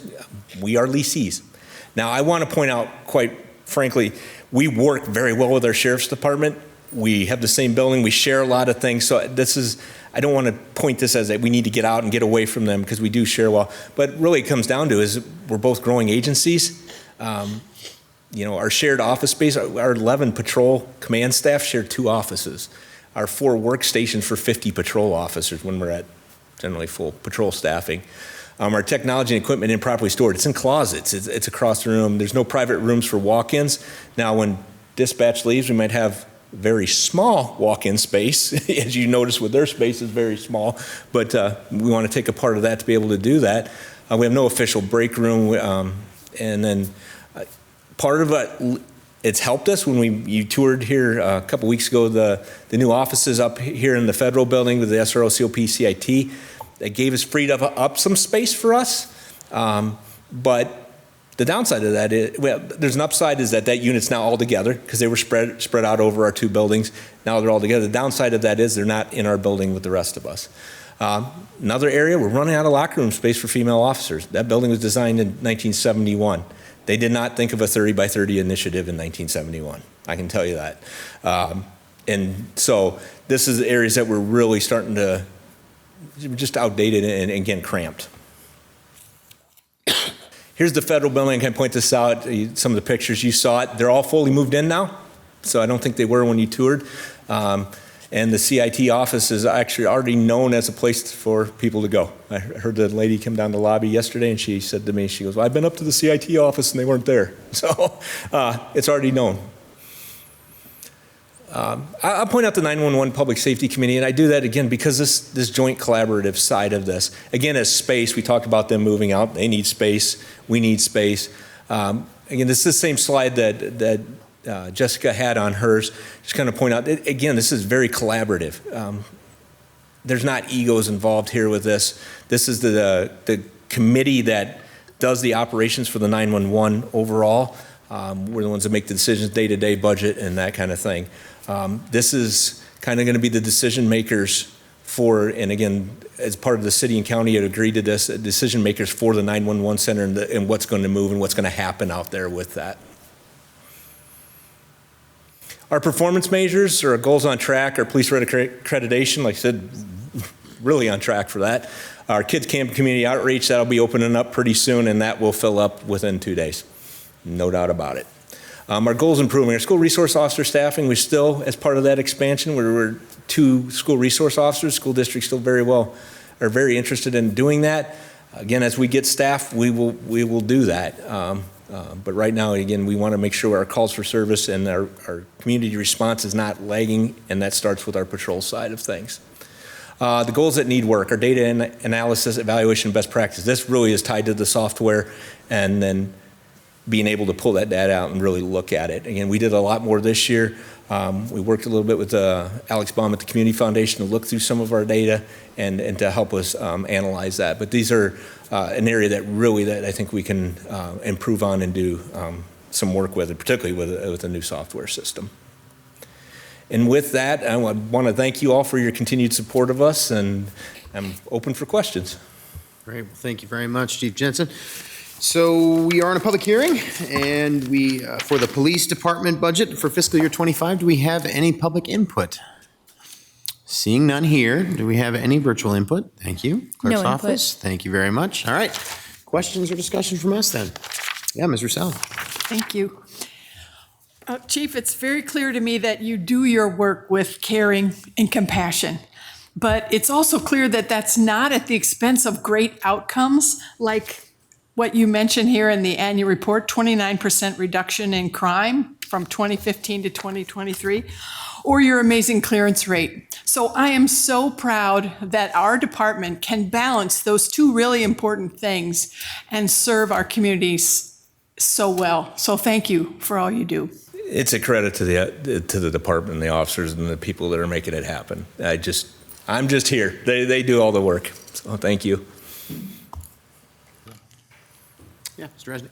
Thank you. And Chief, I've already complimented on your transparency in the back of your annual report.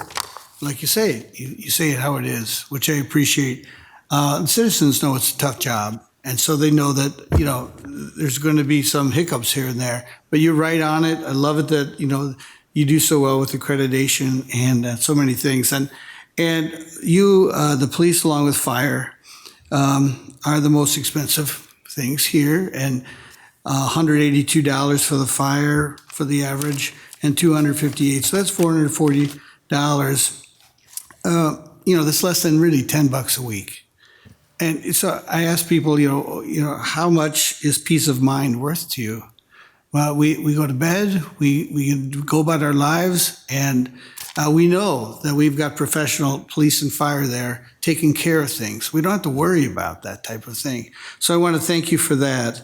The other thing is, I hear from other police in other cities that I know, and sometimes because of the work that they do, they get rather jaded about humanity, because you deal with a lot of people that I don't have to deal with because you're dealing with them, But when I see your officers in public, they don't have an adversarial attitude.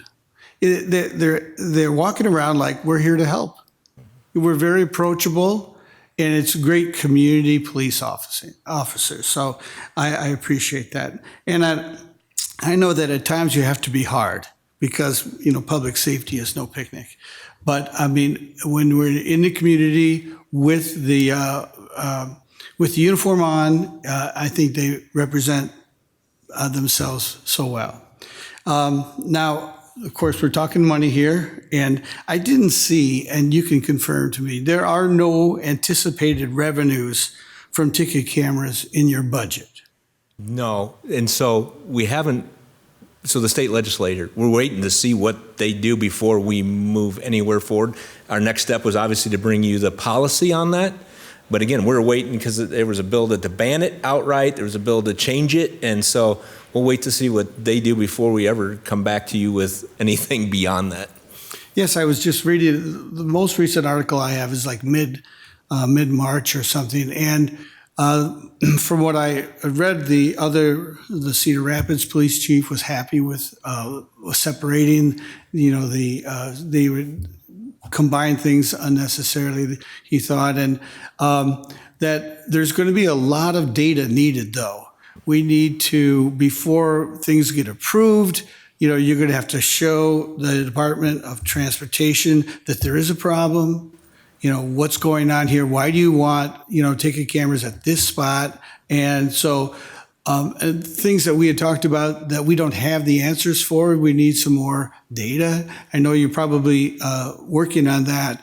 And then also where the money is going. And one of the articles said that, well, there's going to be kind of a fine. The fine schedule is going to be, they're going to say, well, let's keep this the same throughout Iowa, not necessarily that communities set the levels. And so I know there's a lot to wait for. So I appreciate that we're not anticipating anything. Everything here has funds that we know are going to be there. And I appreciate that very much. So I'm sure you'll keep us posted. Do you have any updates for me? Because mid-March was a while ago. No, and so there's been several bills that introduced. So that, the first one, and the mayor and I met with some of the representatives on this. What the first bill was to ban it outright. Sure. And then there's been bills that have been introduced now that have shown, there's some guardrails, as they keep calling it, which you're talking about there with the different versions of that, which the set fines throughout the state and working with the DOT and that kind of stuff. That's still out there.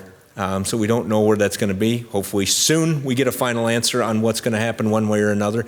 We've been talking about this for over a year. So one way or another, we put it to bed or we move forward and I bring you the next phase of this. But we'll wait and see what they do. And again, I don't think it's fair to the community or anybody to throw this out there at this point in time and to find out the state does something different. We got to circle back around, do a lot of work and change what we're doing. So we'll wait and see. And hopefully I hear very soon we hear something on this issue. Well, I appreciate your prudent attitude about this. Thank you. Thank you, Mr. Mayor. Thank you, Mr. Resnick. I want to follow up on that real quick because the zero line for revenue for this was not just because we're waiting on the legislature. Is that correct, Mike? The zero line for revenue is because that's what we anticipate. You made that call early, as you mentioned that to us when we were going through this discussion, that we were not going to anticipate revenue from that. And that's not the point of the speed cameras. The point is safety. So we're not anticipating to make, we're going to see what happens with the revenue essentially. Yes, and thank you, Mr. Mayor, for bringing that up. So that's what the council ended up approving is that, so in the next fiscal year, as we implement the cameras, assuming we're able to do that by the state law, then in next fiscal year, FY26 will reflect the revenues that were received in FY25. So what we wanted to avoid was setting revenue targets that somehow the public believed we were striving to meet, as opposed to the way we'd like to do it is whatever the actual revenues are, we'll budget those in the next fiscal year. Okay. Thank you for that clarity. That's helpful. All right. Yeah, Ms. Farber. Ms. Mayor, so now that we're talking about public safety and the software that you are working on and that will be upgraded shortly, and talking about the fact that it's important to be data-driven and to have statistics or the analytics behind the usage, which will really help us understand if there is a workforce multiplier and what the potential applications are, whether it's for AI or just database management. And you have I noticed that there are almost all your departments have a software package that's tied into it, whether it's criminal investigation or the patrol, the Central Square. I think if you could tell me a little bit more about that one, the tasers, the cameras, and also the flock system. Yeah, Central Square is a company. So Central Square is the company that bought the company who currently sees that. As we move forward, that's a company we're looking at to implement this. Another part of the data is data migration. Mm-hmm. What we currently have is 10 years worth of data that we don't want to lose, and we don't want to maintain two systems, one system that's potentially broken, and then we lose the data and that. We're looking at how we can tie those technology. You talk about that. So Axon is our company for our body cameras, car cameras, tasers, a number of things, how we can implement things together and tie things together. So even as simple as evidence, how we can dump that into a system and tie it together with, again, without going through 5 steps, do 1 step, if we can do that, or 2, along those lines. So all those technology, even in, like I said, the CAD with the cameras and being able, so they can see it, they can tie it to it, so that if something's going on, they can put it to the car computer, the officers can see it in real time, as opposed to, I'm going to guess based on what we're being told and trying to formulate what I'm rolling up to, where this is now, here it is. There's just so much. That's the next level for law enforcement. It's tying all these things together and getting rid of this compartmentalized side of things. And right. Really, so you really, through all the multiple, leveraging all the software, you have a lot of toolkits. And my only thought would be to share with the citizens of Dubuque how these are really influencing and helping your team and helping the police force. And maybe at one point in time, you could give us some statistics as you roll this out, because I know it takes time to adjust, but it might be very interesting to have some more information about the applications and some of the analytics behind it and how you guys are actually becoming more efficient, and which indeed may help with your staffing. And some of those challenges. And that's our hope, is to be able to do that. And, even simply as how effective we move cars around or for calls and that kind of thing. And, as simple as even like our car cam, our stations to view the cameras. So you got a traffic accident, to come in and view it, to drive across town. The time that it takes to drive across town at 3:00 in the afternoon to come view a camera. Is there ability to be able to do that from there, or have somebody else review it and say, hey, this is what happened, this is what you need to do. So the sky's the limit for us on this, and it's exciting. and it's exciting for us to start to delve into this. It's daunting. There's a lot of, we're not technology people. We have a great partnership with our IT department. Let's start that because they're really helping us a lot with this. But we do police work, and this is an area, this is somewhat new to us. Sure. And so this is an area that we're really excited about, but really, it's moving fast. Right, but I think we should look forward to hearing your best practices. Sure. And your best uses, and to educate the community, because I think the more that you can educate, the more you can maybe dispel some of the negative thoughts about cameras and license plate readers, et cetera, because I think it's really a beneficial tool, and it will help with best practices and efficiencies. So thank you very much again for all the safety and all the things you do for the city. Thank you, Mr. Mayor. Mr. Jones, and then I'll need. What's not to like here? I think one of the reasons that you see officers that are amenable and kind to people driving around is they don't just have to go out and arrest bad guys. You send them to Comiskey, you send them everywhere to be in the neighborhoods and to hang out and to have a hot dog and a Coke and hang out with kids. I think that makes life better to get a part of that in your shift. I like that getting arrested is not fun.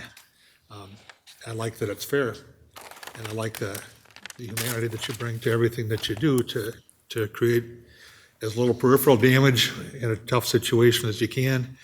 And I just admire the level of training, the level of compassion that I see in these officers every single day. And I really can't compare that to anywhere else. There've been a lot of places, and I know public safety professionals in other cities, and they hear these Dubuque stories and they just can't quite grasp them. How you're dealing with how brain health is front and center in all of our thoughts. And I don't know if there's more brain health incidents going on, or if we just know what it is now. I think we dealt with people very differently and didn't cut them the slack that this isn't really them acting out here, this is an illness acting out. And that's a fine balancing act between keeping other people safe and managing that problem while trying to take care of the person who clearly needs help, who's the victim/perpetrator all at the same time. But all of you do such an exceptional job at being part of the community and bringing these major community issues to the front of your consciousness.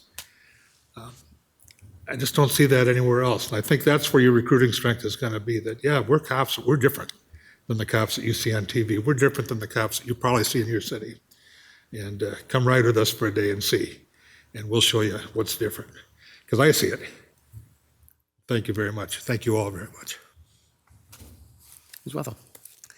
So I think my first remark has to do more with everyone who's here tonight. So emergency management, emergency communications, police, fire, of everything we do during budget, if we are not a safe community, no one will live here. I wouldn't want to move into a place that wasn't safe. And so to me, we made police department full staffing one of our top priorities this year. I'm very proud of that. But I think that's the beginning. I'm going to strongly advocate that we keep this as a top of mind piece going into goal setting. And I think I thought about it differently based on your presentation tonight. We labeled it as police department full staffing. And I was told by someone that if you prioritize everything, you prioritize nothing. So we can't get too broad when we make these goals. But I think we need to really think about how we get to staffing and how we create a very, how we make you an employer of choice, a department of choice. We're not going to get to a 30% female force if we don't create space for women in the department.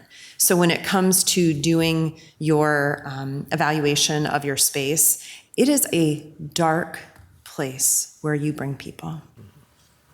It is a place where, and I thought about that when we toured the rooms up here, how much bright light there is. If you're bringing a child and their family in to speak with them as a school resource officer, to have a space that's bright and feels comfortable versus a place that is dark and feels closed in. Those kind of decisions impact how policing and interactions happen, I would think. I'm just thinking about, as a nurse practitioner, what I want my rooms that I sit with my patients to look like, how I face them, how they sit, and are they comfortable? Those interactions go better if people are comfortable. And so as we think about what you brought to us tonight about the increase for supervisor rank pay and how that will keep longevity in order to have more than 54% less than 10 years. I'm so grateful for those individuals to take this on as their life work. I want to make sure they stay, right? So we're fortunate to have them. Let's make sure that we support them. So I hope that going into goal setting, this doesn't drop off our goals. I am very much going to be proactive in advocating for this. I thank you for your presentation. It really was helpful for me tonight. Thank you. Mr. Spring. Thank you, Chief, for everything that the entire force is doing out in our community. Being such a forward-facing community, dealing with citizens so much is taxing on people, and I'm really glad that you're trying to have that conversations with their staff, with their spouses and loved ones at home, so they understand that this is a difficult job, and there are certain things that the officers can't talk about with their loved ones. So I'm really glad that you're doing that approach, because I don't know a lot of other departments that are doing that and realizing what the effect it is having on their home life as much as their professional life. And so I thank you for doing that. I saw that the improvement package wasn't totally approved, so we'll have to keep asking for that, because I just went through an office remodel, and when the feng shui doesn't work out, or when the design doesn't work out, it makes things a lot more challenging. So I'm glad that you guys are just looking at, like, how can we take this very old building and make it more accommodating, as well as the fact that we have more female officers. We have to be accommodating for them. So thank you for all that you're doing. Thank you, Mr. Sprank. I want to get some clarity on what you just said, though, about the improvement package. That was one of my questions. It said recommended in your PowerPoint, but I'm seeing not recommended here in the policy book. Can we get some clarity on what is recommended and what isn't? Well, Jennifer and I have been texting back and forth on that very topic, so we'll get back to you on that. Gotcha. Okay. So we aren't actually sure if the space study is recommended currently. We need some clarity on that. We need some clarity. Okay. All right. So we'll hear about that before the end of the budget hearings. Okay. Perfect. Okay. Excellent. So I think that was everybody. Yeah. So my turn. So first of all, I'll just echo the thanks.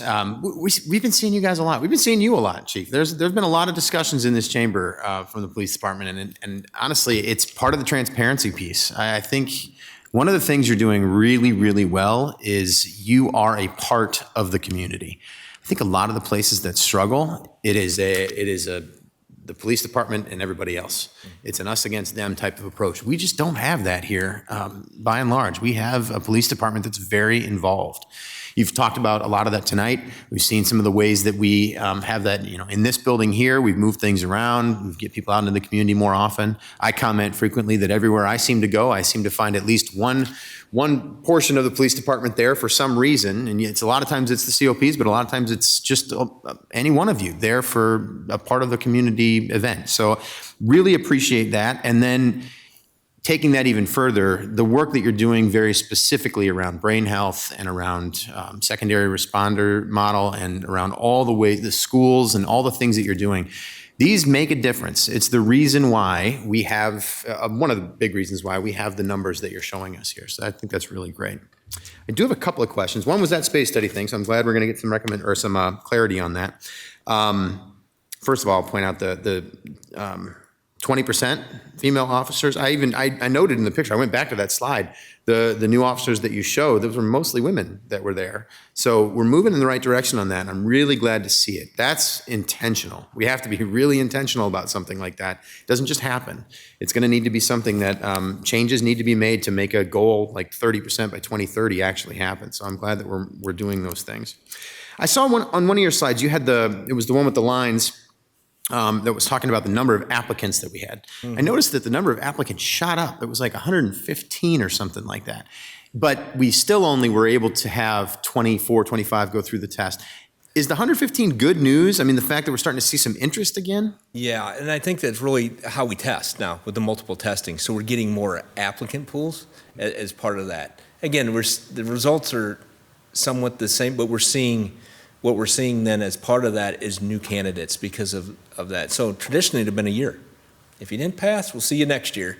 Now it's like you didn't pass, we'll see you in 4 months. Okay. And you can come back. Or just life, where people are at in their life. Graduate in December. Okay, I'm ready for a job. I'll test now. I don't graduate till May. I'll test now. Or, you know what, I've thought about it. I took the summer off. Now I want to come back and go to work. That's what we see.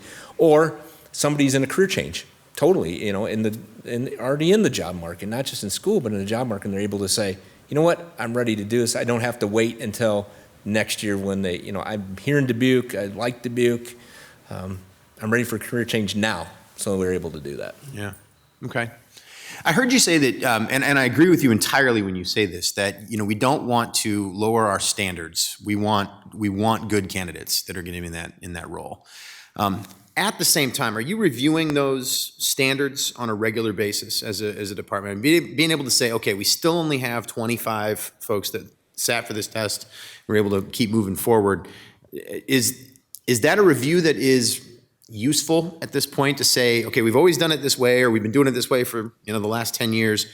Maybe we need to take a look at how we're doing it to see if we can get some more candidates into the pipeline? Yeah, and we are doing that. Okay. And that's part of this. Really looking, again, there's some non-negotiables. We have state law on certain things. You cannot be a felon. You cannot be, Some of the drug use stuff, we're looking at that. You look at hard drugs, traditional hard drugs, cocaine, methamphetamine, that kind of stuff, that probably not going to be an officer. Marijuana, we're seeing that, we're looking at the national, some places it's legal. So there's some things we have to look at with that. So what we're really looking at is, again, really kind of going into successful as an officer, not setting them up for failure. Some of the background things, if we bring them on, might set them up for failure. Also, the fact of we're looking at, not absolutes. You did this once in high school. We're looking at that to see what that kind of stuff is. Yeah, that's good to know, because I think, with the challenges that we've had, being able to turn over every single stone and figure out what we can do to make this work and get more folks into the actually on the street working, I think is what we can do. But I agree with you, not lowering standards, but still looking at what those standards are and making sure they're still realistic for what we need right now. Sure. Our toughest challenge right now is the state code with the physical agility and the post-test that was developed in the early 90s. That's where we lose most of our candidates at. Over 50% pretty much every time we test to one of those two things. Yeah. And so, and once the state comes off the moratorium to change the ILEA rulings in 2020, hopefully they start looking at that and maybe look at, different ways that we can do things to bring candidates in. Sure. Yeah. That's good information to have. One final question is about what you talked about, Assistant Chief Mesrich, the compression issue. And my question is this. As we look at this, I'm curious, because you talked about how we sort of made a fix, and then we made another change and sort of recreated the problem, or at least put ourselves on the path for recreating the problem. So if we're going to deal with the compression issue at the supervisory level most effectively, would it be most effective to look at that as an annual fix, something that we can do incrementally, or do we need to take a big swing at it? How do we eat that pie, essentially? So I'm going to respond to that. Sure. We'll have a recommendation to you before the end of the fiscal year, which is when the new pay raises in the union contracts go in effect July 1st. So we'll get back to you on that. So we'll have this discussion before the end of this fiscal year, leading into the next fiscal year? Yes. Okay. All right. So it's an active discussion that we're having as a community. That's perfect. Okay. Thank you. All right. Well, I think those are all my questions, and I think we've all had our chance to say our piece. So, Chief, thank you very much for being here. Everybody, thanks for coming tonight. Appreciate you being here and the work you do every day. Thank you. Moving on to, honestly, in record time when it comes to budget hearings, I got to tell everybody this. our last budget hearing for the evening, the fire department. So we'll take a few minutes here and get set up.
It's only 8:20. We're still getting up and walking around apparently. So no, I'm just kidding.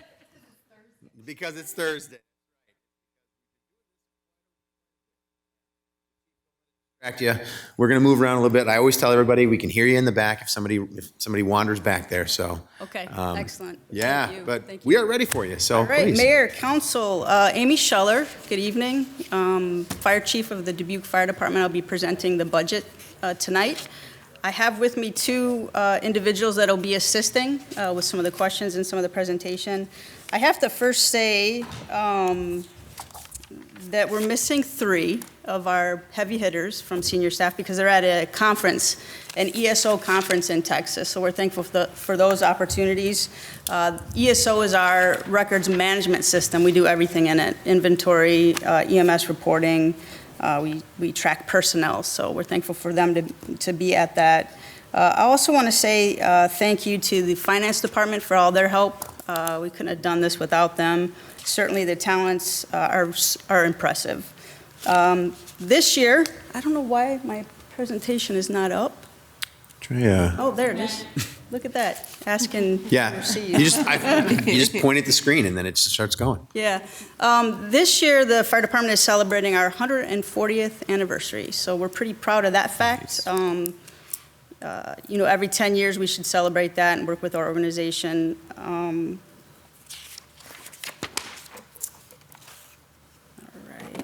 Work with our organization to memorialize that, and we're working with some individuals on our history and putting together a book. So we're excited to have that completed this year. The mission statement of the Dubuque Fire Department is to protect, assist, and educate our community and visitors with pride, skill, and compassion. Pride begins at the station level. We're starting to develop additional pride with our crews. We're working with EMS and fire and bringing them together. They're doing some really, really awesome things at each of their stations with some patches and some design of T-shirts.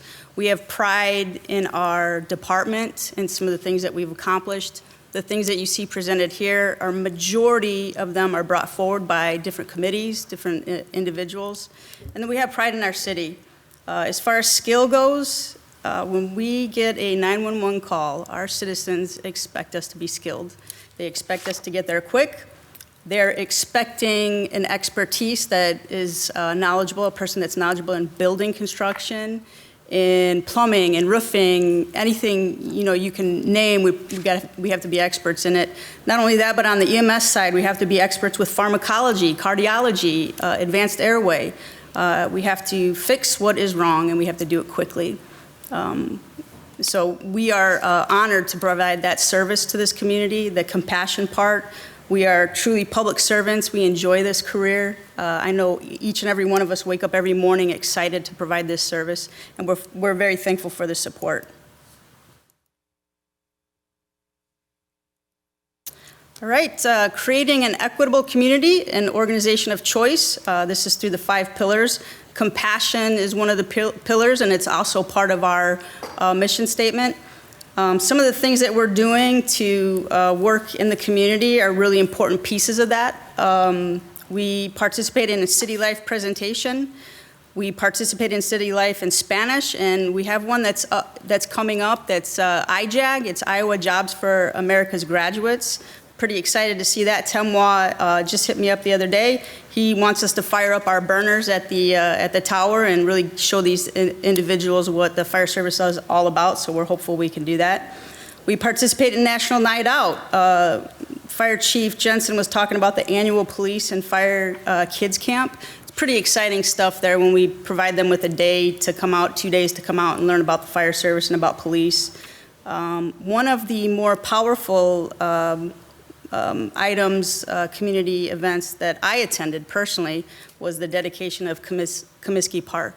I think I saw a majority of you there, and as far as being newer to the community, that is one of the times where I felt really, really proud and committed to Dubuque and thankful that I'm here.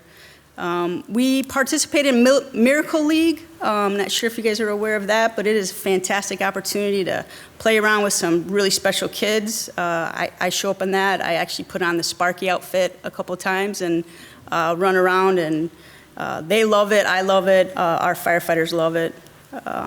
Also participated in a Clark College softball team engagement. This is really unique. I'm a softball player too, so the coach actually reached out and said, hey, will you come and present to some of our ladies?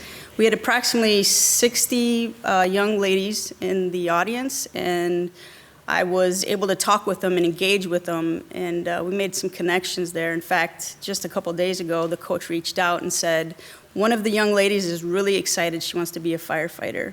And so can you set up a ride-along? And we were happy to do that. And then today received an email from individual in Human Resources, Connie, and she said, hey, one of the ladies from the basketball team is interested in being a firefighter. Do you mind setting up a ride-along? Absolutely not. I'm pretty excited about that.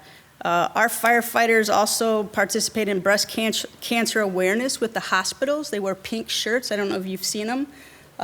They really rock those pink shirts. They sell them and purchase them and make some money. And I think they like to wear the T-shirts during the month of October, so it's kind of a win-win. Another event that I was really, really proud to participate in, that we were proud to participate in, was the 3rd annual Tri-State Black Business Expo. Met a lot of friends there and connected again a second time with the community. Really impressed with the talent of that group and the presentations that they made. And then we did something creative this last year for 9/11. You know, we committed to never forgetting that event. It's a big one in fire and police and in our communities.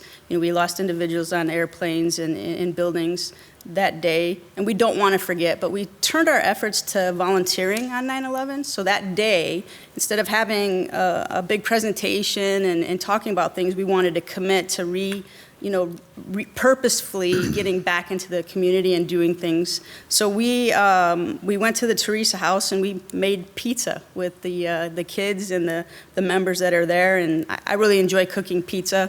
I love eating it as well, but these kids were really excited to see us and our fire engines and ambulances, so it was nice to spend some time. A couple new faces this year that we're really thankful for. One is Pam Swartz. She's our administrative assistant. She's fantastic, very talented, and she brings a little depth to our administrative assistant position. And then Grace, she's our fire department intern. We're very thankful. We had actually 2 interns, and we just lost one recently. He had some commitments in college, and we understand that. But Grace brings a talent with some of our community risk reduction. She works with what's called our compliance engine. Our compliance engine is a third party that actually works with our businesses that have fire alarms and sprinkler systems to get those tested and submitted. So it's really a community risk reduction program. She's actually helped our fire marshal move that from a 90% compliance to about a 95% compliance. Retirements in 23 and 24 represent over 100 years of experience, and it's inevitable that you retire members and you bring new members on, but we're really thankful for these individuals.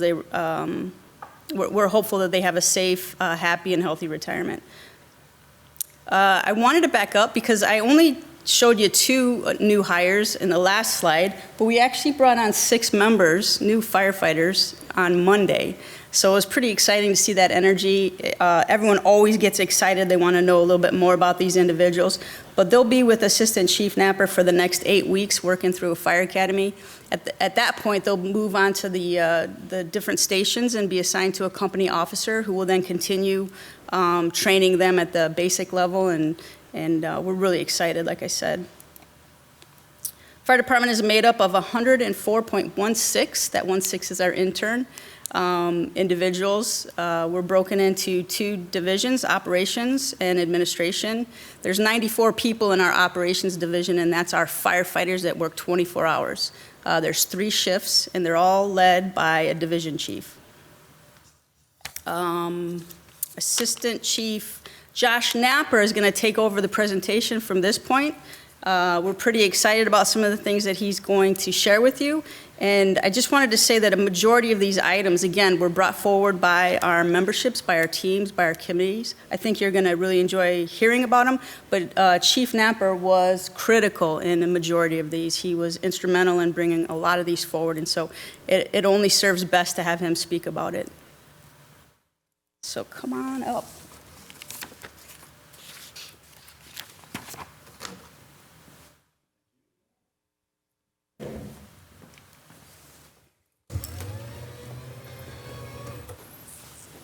Council, Mayor, Chief Scheller, thanks for the opportunity to talk about the best part of all the presentations, the fiscal year highlights. I get to talk about all the good stuff. So thanks for that opportunity. I appreciate it. This year's highlights, a few of them, most of the ones I'm going to talk about are really employee focused and focusing on the firefighter to help support the firefighter. Starting with our annual department physicals. This is a multi-year project, and we're about halfway through the second year. This took our required annual respiratory physicals and really expand the offerings to the firefighter. We focused on overall health, wellness, behavioral health identification, early cancer prevention and identification, and any other correctable health things that we can intervene with early or recorrect a path to help prevent long-term injury or long-term illness. I'll just mention a few of the services that are offered. Like I said, it's the respiratory physical, which includes spirometry. There's EKG, blood draws, chest x-rays, behavioral health surveys, overall general health surveys. I'm sure I'm missing several other ones, but it's comprehensive. Fitness assessment as well. From the firefighter's perspective, what that looks like, they go through all that, and at the end, they sit down with a physician and have a consult. The physician then helps them choose some maybe better health choices they could take, recommends them then follow up with their own personal physician, and then from the department's perspective, what we see out of it is 2 things. One, we get a yes or no from the physician on whether the employee passed their respiratory physical and they're capable of wearing an SCBA. That is the extent of the health information that we receive out of this. The rest is private to the employee. Additionally, we receive an aggregate report with no specific health information about individual employees, but aggregate information and then recommendations about the overall health and wellness of our employees and fire department, and recommendations on how we can improve it and move forward. We took some of those actually and applied them to some of these peer-based initiatives. First one is the peer fitness team. We reignited our peer fitness team for a couple reasons. One was based on the recommendation by the annual assessments physicals, but also we looked at the employee data that we had related to firefighter injuries, real life ones. And we found that the majority of our firefighter injuries were recurring in a category of overuse and strain injuries. Upwards about 60% of our actual injuries fall in that category. The national average is about 36%. So we have some room for improvement. We prioritize the peer fitness engagement a little bit higher than maybe some of the other things we did. They did in their infancy, but they have had 3 significant achievements I think are worthy of bringing up. One, we trained 7 members at a certified level to be peer fitness trainers, which is wonderful. They went through the program supported by the IAFF. That team is led by Andy Acacian. He's a firefighter on shift 1. I have to give him a shout out. He's doing a fantastic job leading and really getting that team off the ground. The next thing we did at the department level was we did some training. We've all had ergonomic lifting training before. This training was focused on firefighter on scene. How do we apply those in real practice in real life? And Andy himself delivered all that training to the department, and I know it's going to make a difference. And third, they're just finishing up doing a listening session with all members of all firefighters. They're listening and hearing how the peer fitness team can help them achieve their fitness goals and their health goals. After that, we're going to prioritize those and help make a plan moving forward. So a lot of exciting things happening with the peer fitness team. Another peer-based team is our peer support team. That one got a shot in the arm. I hope you appreciate the medical and fire references, Ignite, John. Unfortunately, because of the nature of first responders, we do expose our employees to some emotional stressors that can lead and develop into emotional trauma. And we want to help our employees in supporting them with that. So as at the department level, we supported the peer support team through a few different things, but one through policy and guidance. Bear with me here. I know that sounds odd at a peer support level, but what it allows us to do is put some guardrails in place so that the administration can really stay out of the way and let it be as it's intended, a peer support team. So they operate under the guide rails, and then we stay out of their way, and it's peer-to-peer. We also supported a bunch of training with them this year. They had 4 additional members, again at a certification level, go to peer support training that was supported by the IAFF also. City supported us with the trauma consultants. Our peer support team went to 3 3-hour sessions this year in how to help people identify stressful situations before it gets to be traumatic for the employee. This highlight as one I'm really proud of, and everybody's been wondering, they've all saw me carry that in. So I brought a demonstration, or thank you. Can everybody hear me if I just talk like this? Okay. We have a new look for the fire department, not just with the new vehicles, but also with the gear. Obviously, it looks different than the other gear we have. With your continued support, we're able to outfit about 1/3 of the department in this new gear, and hopefully plans to continue that on. We outfitted that 1/3 of the department was selected or identified by needing the new gear because with three reasons. One, if someone had non-compliant gear, they were prioritized to be replaced. Second, if someone had a set of gear that didn't fit them, they were set to be replaced. This gear was sized for every employee, and we insisted that the company that did this for us brought female sizing sets so our female employees could get sized in gear that fit them and was made for them, and we're proud about that. There's few fire departments in the country, unfortunately, that do that, and we can say that we're one of them that are. And third, the firefighters that didn't have 2 sets of gear. Some firefighters have one set that's new that looks nice, and then another one that's really old on their act. Some don't have a second set at all. The reason a second set is relevant is because when a firefighter enters a burning building or around fire, they get saturated, that gear gets saturated with carcinogens, amongst other things. We want that employee to be able to go back to the station, wash their gear, and change into another set of clean gear, at least temporarily until they can get back into their new set. So those were the 3 reasons in how we identified the 1/3 of employees that are going to get the new gear. Hopefully, again, like I mentioned, we can continue on and keep rolling and get everybody fitted in that gear. Another one I want to mention, another feature of that gear, if you don't mind handing it to me again. And this was identified and brought to our attention by city manager, so thank you. He was on top of this a couple years ago. The city council is familiar with PFAS chemicals. I know everyone is. And unfortunately, older fire gear has PFAS chemicals all over it, and it's manufactured with it. I'll just show, this gear does not. Most of our other gear on the outside, PFAS chemicals for water repellent.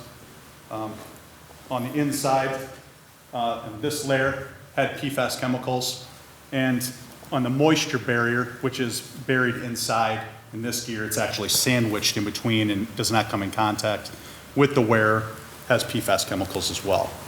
This gear is manufactured with no PFAS chemicals on the outside, no PFAS materials on the inside. The only place it does have PFAS materials, or treated materials, thank you, is on the moisture barrier, the area that does not come in contact with the wearer. The reason for that is because there isn't any current gear that meets NFPA compliance that is manufactured with PFAS free. We'll continue to explore that and be on top of it. It's important to us. Another one of our highlights, or a couple of our highlights, related to officer development and employee development. Blue Card Command training. Tom Berger mentioned ICS training earlier today. This is a little different. It's a little bit different. Our officers do have the ICS 100, 200, 7, 8, 3, 4, like he was talking about, but they also have Blue Card Command training. What Blue Card Command training is, it's another certification level training for our officers and those that are aspiring to be officers. They take a 50-hour online intensive command course that talks about specific to fire, analyzing an incident, communication, developing an incident action plan, and then executing the incident action plan. I know all the council's educated on all these terms because of your incident command training that you've gone through. Once they're done with the 50-hour course, they go to a 3-day in-person scenario evaluations where they're presented on a computer, real life scenarios where they go through everything they just learned, and they have to execute those plans. Additionally, we have the Promoted Officer Task Book. That was new this year. Now when an officer is promoted, they do have specific objectives and a plan to help them at least kick them on the right start or get them started in the right path. It takes about 2 weeks. It's a 2-week orientation, and it's followed up at 6 months with a meeting with the chief, actually. So all of this in coordination with support from Human Resources, specifically Learning and Development Coordinator Kelly Larson, with all of her efforts for continued supervisory support. We've really leveled up our education at the supervisory level. And slightly muted on this slide, but I think very important. Please, I don't want it to be overlooked. On the bottom right is the Mission Lifeline Gold Award. If Sam Janicki was here, he's in Texas at an industry conference, he would be talking about this. It's something we're very proud of, and I think our community is proud of as well. We did receive the Mission Lifeline Gold Award again. What that means in a nutshell is we meet at least 75% of the performance benchmarks, and we've demonstrated repeated commitment and success because you can't get the gold without being the gold or silver the year before. So we're very proud of that. We made some equipment upgrades. First one is the technical rescue equipment. We overhauled basically all of our technical rescue equipment as it relates to rope, confined space. The picture in the top right is them deploying in a training at fire headquarters. They're doing some confined space training in that photo. The new equipment that you'd see is the tripod, the A-frame tripod.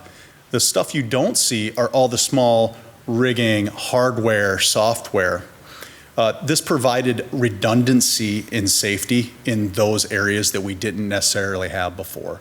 We had systems in place where if you let go of a rope, you might fall. Now we have redundancy and safety in those systems. It also makes it easier to use, quicker to deploy, and lighter to carry. So we hope that we see some reduced injuries and less training burden on people because it is easier to use. People can gain proficiency faster. The bottom left, we were able to re-outfit or replace some of our ballistics vests that will be deployed with our rescue task force. Those are in that school shooting Councilmember Resnick brought up, I believe, earlier. We do partner with under the direction of law enforcement and will operate in those scenarios. So we were able to give more ballistics vest to those individuals.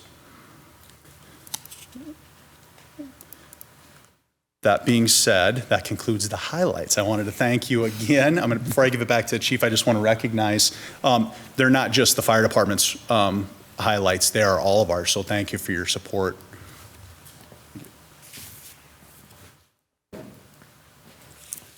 Thank you, Assistant Chief Napper.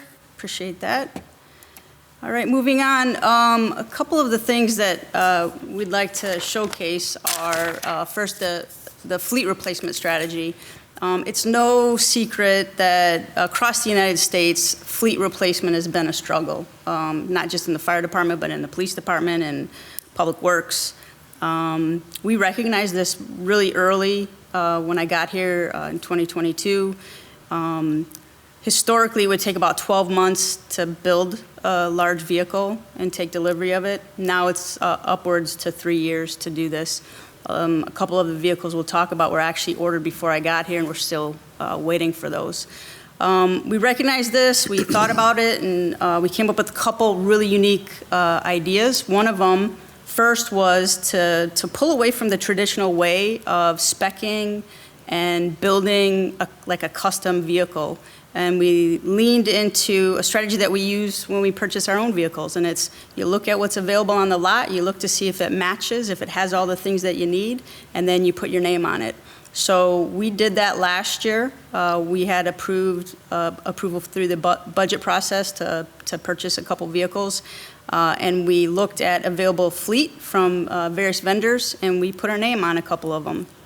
So we were really proud of that. Another thing that we put into play that we requested support from and were granted was to hang on to our trade-ins. We're not getting the value for our trade-ins that we used to. And it almost seems silly to trade these vehicles away while we were in the middle of this difficulty in keeping our vehicles running and in great condition. So we're hanging on to those vehicles, and we're calling them mechanical reserves. So they're actually stored at the Hendricks building. We've got a picture up there. We were fortunate to get that approval to move those vehicles to that location. 2024 replacements on the ambulance side that we have coming in is a Medic 553 will be replaced, and then Medic 553. Uniquely enough on these particular ambulances, again, I had mentioned that they were ordered before I got here, 2021, 2022. We did not think we were going to get these two ambulances. The particular company that was building these kept giving us the runaround, We had a contract that we had in place for these two vehicles, and we needed to leverage the talents of city legal and actually vehicle services in order to get these moving forward. First, city legal on the contract to get some attention on that company. I think we were smaller fish, in the ocean there, and so they kept passing us over maybe for some larger vendors that were larger orders. And then on the chassis, Fleet Services helped us actually by finding 2 chassis. We kept getting an excuse. We don't have the chassis, which was true. But we played our wild card, and Vehicle Services found 2, and that moved the project along. So we should be seeing those delivered here in the next couple months. They're actually going to start to build those in April. On the large fleet replacement, we have a couple vehicles that will be delivered here in the next couple months. First is a 2024 replacement of Ladder 511. It's 23 years old. Again, it was ordered in January of 2022. It is actually being built now, and again, we'll be taking delivery soon. We've got a request, or actually we had approval to place our name on another ladder truck for 2025. That one should arrive about June of 2025. It's really important that we try to stagger these as much as possible, so when we go to replace them, that they're staggered. The other thing was, in order, to stabilize the fleet, it took that creativity, but we also, once we get it stabilized, we should be able to march these vehicles out and be a little bit more predictive. Unfortunately, with these ladder truck replacements, we have 2 that are frontline and 1 that's in reserve status. We actually, just today, decommissioned one of the ladder trucks because of safety issues and functionality. We were getting some antifreeze in the motor, so every time we used it, vehicle services had to change the oil. So that leaves us just with the 2 frontline, and actually the 2020 or the 24-year-old ladder truck that is a reserve has been put into play a little bit more than it should. We're really excited about those resources. The firefighters are really thankful for that as well. There's a sense of pride. You saw a picture of 505 and our new 554, and we're thankful for that. A couple more highlights. Our fire marshal's office is involved in a development review team. This is, a collaborative effort of some of the city departments, water, engineering, inspection, and construction services. They meet weekly with some of the builders, developers, engineers, and the intent of this is to be efficient and to answer questions early so that we can build in our city. We don't want any frustration, or we don't want to miss any safety issues, so we meet with them. And I know Wally's going to be speaking about this a little bit more in depth later. Both Jeremy and Jessica mentioned the 911 Public Safety Committee. I'm part of that. I enjoy learning with that group, and the oversight of the new dispatch center is, like they said, I just want to repeat it again, is pretty exciting to see them get that facility. All right, some of our future initiatives, again, that we're very excited about. 2 of them are big. I tried to put on an organizational chart that would show visually what's going to happen here, but we are going to divide out our training division and actually have an EMS division and a training division. So instead of our training chief overseeing an EMS supervisor, we will have a bureau chief of EMS and a bureau chief of training. The reason why we need that is I did a survey about 6 months ago. I wanted to know, several things from our organization. But one of the biggest things that came across on that survey was the need for hands-on training. Our firefighters are frustrated. They're trapped behind a screen. We had to get creative when we went into COVID because we couldn't get out into the public as much, and I think we swung the pendulum too far. Our company officers are very diligent at doing single source kind of training, leading out with a hose, throwing ladders, pump hydraulics, search and rescue. But the key is putting all those together in multi-company evolutions, making sure that we can perform at a high level, and it also helps with injury prevention. So we put in an improvement request that you'll see later for a captain to serve under that training chief, and also to improve our safety response. Right now, we don't have a safety officer at any of our large-scale, high-risk, low-frequency events. So this position will serve in that capacity. Because if we have a large-scale incident, we're not going to be training, we're going to be at the large-scale incident. So that training officer will be able to respond. And then on the EMS division, it's 80% of what we do. We have some extraordinarily talented individuals on the Dubuque Fire Department, and our EMS supervisor is one of them. He is, he spends a lot of time in the office working on reimbursements and cost reporting and compliance audits that we have, and really that position was meant to be out in the field with our crews as well. So with this request, we'll get that EMS supervisor back out into the field, and then we'll start to shift some of the responsibilities onto that bureau chief. These requests will also improve that crew integrity and continue to work our station companies together under one company officer. Some more future initiatives that we have that we're pretty excited about is improve our outreach. We need to continue to get into the community. We need to continue to show people what we're doing. I think, like I said, it's one of the best professions on the planet. We need to prevent the incidents from happening before they happen, right? I mean, we almost are putting ourselves out of business, right? We want to stop the incident before it occurs. And that means looking at data, being data-driven, looking at where the incidents are occurring, and then strategically applying those reduction efforts in those areas. We've got some really great initiatives out there. You'll see some goals as far as installing smoke detectors. But we really should put those in the places that that they're needed the most. And we're getting really good at identifying it, but continuing to use data.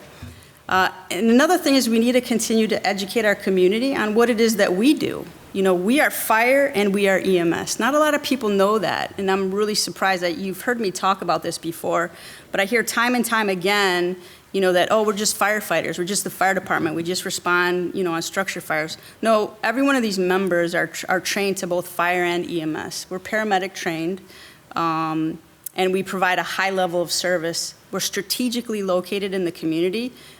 You'll hear about our response times a little bit later as well, but we strive to get to that emergency within 6 minutes. It's important for our community to call us when they need us, and we're there to help. A couple of the improvement packages that you'll see later are tied to targeted efforts and reducing risk. One is a pre-planned software. It's going to evaluate risks. It's going to provide our firefighters with real-time information. Right now, all that pre-planned information is loaded into like a computer file where the company officer has to go in and actually look for that pre-plan while they're responding. It's kind of nutty that we would ask them to do that when they have so many things going on. The pre-planned software will actually tie to the dispatch and automatically load that information. It'll give them building size, building height, any hazardous materials in the building, the occupancy in the building. It'll tell them where the alarm panel is and give them a lot more information, so we're excited about that. And then we have a proposal request for a community AED program that's pretty exciting. It was brought forward by our Fire Prevention Bureau and our EMS division. It actually partnered with our police department. They had some AEDs that they were no longer needing. They transitioned to a different AED. There's 22 of them. This initiative is going to try to get these AEDs back out into the community, into those high-risk areas, our parks, some of our venues that have large gatherings. And one of the really powerful statistics that were provided from the EMS division was that if you can put an AED into play within 1 minute, there's a 90% chance of survival.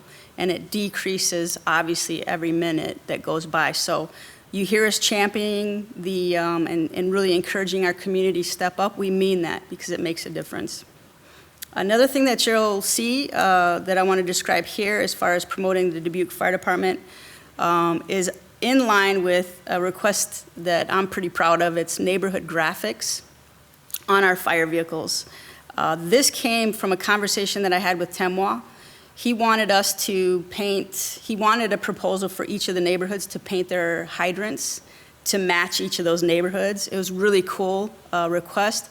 I just couldn't approve it because those hydrants are so very important for our firefighters to locate. But we spun this idea in our head for a couple weeks, and at our staff meeting, someone came up with the idea, well, let's use our vehicles. They're big, you know, they're big vehicles and you can put a lot of information on them. So we actually, on some of the newer vehicles that you'll see, the back ends of those vehicles, we didn't put anything on so that we can roll this initiative. We're going to look to our community, some of the members of our community that are talented in art, maybe to help us with that. And we're also going to work with a couple of the departments to move that forward.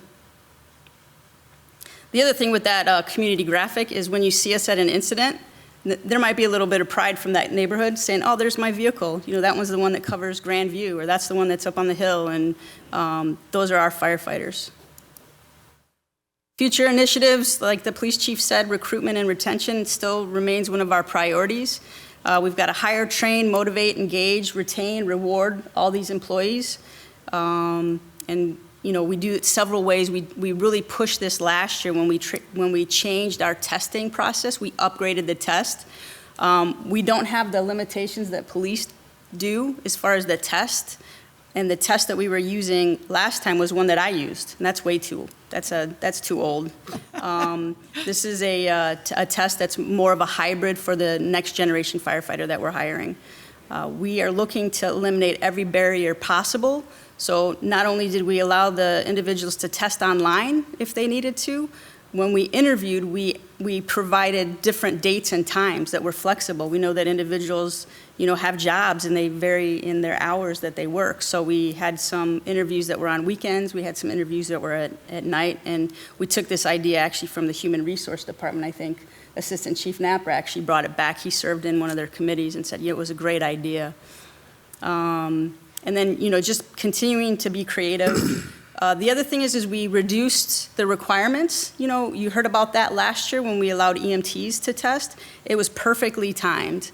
And I say that because last year we had approximately 17 individuals test. This year we had 18 individuals test. A majority of them were EMTs. And so if we hadn't done that, we would have had probably 5 people on our list, and that would be it. So when we interviewed, we looked for quality, character. We didn't necessarily look that, hey, you check the box and you have the highest level of certification. We looked for the individuals that would be good fits for the Dubuque Fire Department. And I gotta be honest, everyone that we interviewed, I think they all would have been a good fit. I would have hired all of them if I could have, but I'm limited on the number for employees. A couple other items that are part of this is to create that space, that welcoming space for our members to thrive. We've got a couple requests on the budget. One of them is to remodel our bunk rooms. Right now, it's a little bit of a problem when we have what's called general population. It's just one big room and beds. The fire service is evolving. They're creating spaces that are individualized. They're private spaces that our employees can go into, desks, reading material if they're going to study for, a promotional exam, they can go and kind of be in their quiet. It also is the obvious, they're in individual bunk quarters, so it's a little bit more private there. And it's not just for female employees, it's for everyone, right? These individual spaces are important. All right, some additional future initiatives. Chief Jensen spoke of this, and actually he gave us a little bit of an idea on promotional processes. First thing we did is we updated our job descriptions. Second thing we did is we provided some mentoring opportunities. When we're above minimum staffing, we allow some people to potentially job shadow in the positions that they're aspiring to. We also updated our testing. One of the things that Assistant Chief Josh Napper and I are working on is that assessment center. We're pretty excited about that. That's a big lift. It's something that you have to bring slowly. You can't just throw it at your aspiring company officers without providing them a lot of support. But it will too include assessment center, and there will be a tactical assessment center component. Right there on the screen, you'll see a fire, and they usually see that picture and they have to come in and run through their protocols on what they would do. There's various tactical scenarios that you can pick.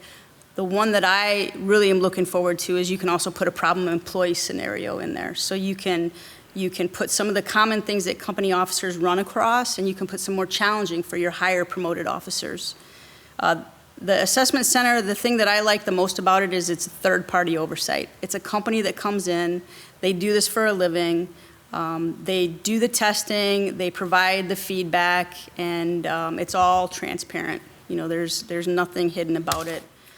We're looking forward to moving that forward in the next couple years. Heard me talk about call handling, turnout, and travel. You hear me talk about this all the time and how important this is that we get on the scene quickly. The components of our response time is made of call handling, which is the time that the dispatcher answers the call to when they can dispatch or notify the crews. Turnout, and this is the time it takes the crews to actually get dressed in their fire gear or get on the ambulance and roll. So from the time that they're notified to the time the vehicle moves, and then travel time. Travel time we can't really control. Travel time is what it is. It's the time that it takes the vehicle from when it starts rolling to getting on the scene. Turnout time standards are very well known across our profession. EMS national standard for turnout times is 1 minute. For fire, it's 1 minute and 20 seconds. Typical travel time standards are about 4 minutes. Combined times for dispatching, turnout, and travel are between 6 minutes and 6 minutes and 20 seconds. We continue to work with dispatch on that as well. We think there's some opportunities for improvement. Our current performance on dispatch times is 2 minutes and 33 seconds. Turnout times is 1 minute 44, and then our travel times are 4 minutes and 40 seconds. All right, you heard us really drive home the fact that we're passionate about the safety of our firefighters. I want you to know this is a personal goal of mine. We have seen our firefighters get injured just way too much. You know, one of the things that we are pushing is the reporting of the incidents, reporting of injuries. Historically in the fire service, you didn't report an injury. You were weak. You were perceived as weak if you didn't report, you know, if you reported an injury.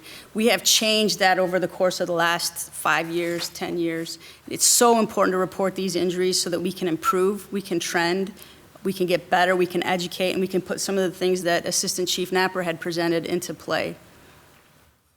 This will also allow us to review our policies and make updates in some of the policies and to really review some of the things that we're doing and see, does it make sense? Do we need to take this risk?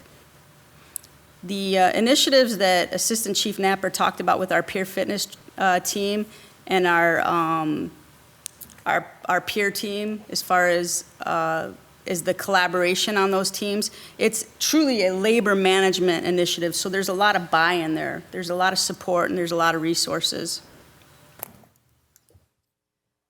Wanted to take a minute just to talk about our accreditation process. We are not the longest accredited department in Iowa. We actually just got accredited in 2021.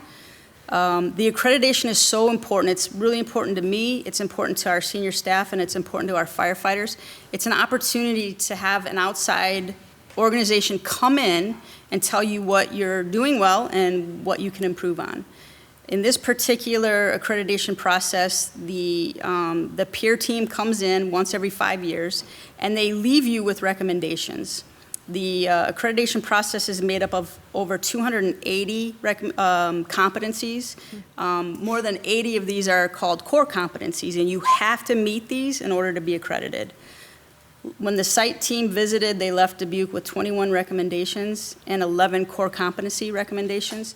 We use these to drive our budget requests. We use the strategic planning process to drive our budget request. And you can see here I've outlined, and I'm not going to go through them, but I've outlined several of the core competencies that are linked to our budget requests this year in fiscal year 25. Things like recommendations to develop policies and practices to track response times for marine-based incidents, and recommendation to enrich the physical fitness evaluations to regularly assess components critical to occupational effectiveness. Those are just a couple of them. Again, future initiatives that you've heard us talk about last year and we'll continue to talk about this year involve our station location study. We have a third-party vendor that we've been working with and gaining confidence with as far as what they're plotting out. This software is very powerful. It can take all 6 stations off the map and replot them and where it thinks we should put them. We are looking at a couple scenarios, one which involves moving a station and potentially adding a station.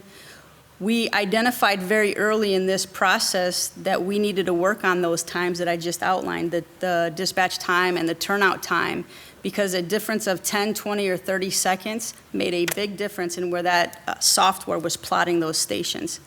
Not a tremendous difference, but a difference nonetheless. So we wanted to make those improvements first and then see where the system plotted those out.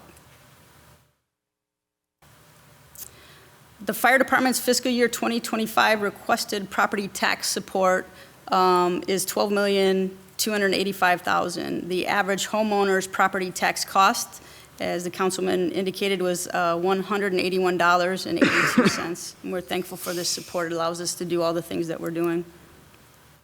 Some of the data that we have on our call volume, the last 3 years, we've kind of plateaued. We've sat right around 8,000 calls. We were thinking that we would hit 8,000 this year or in 2023, but we just fell a little short.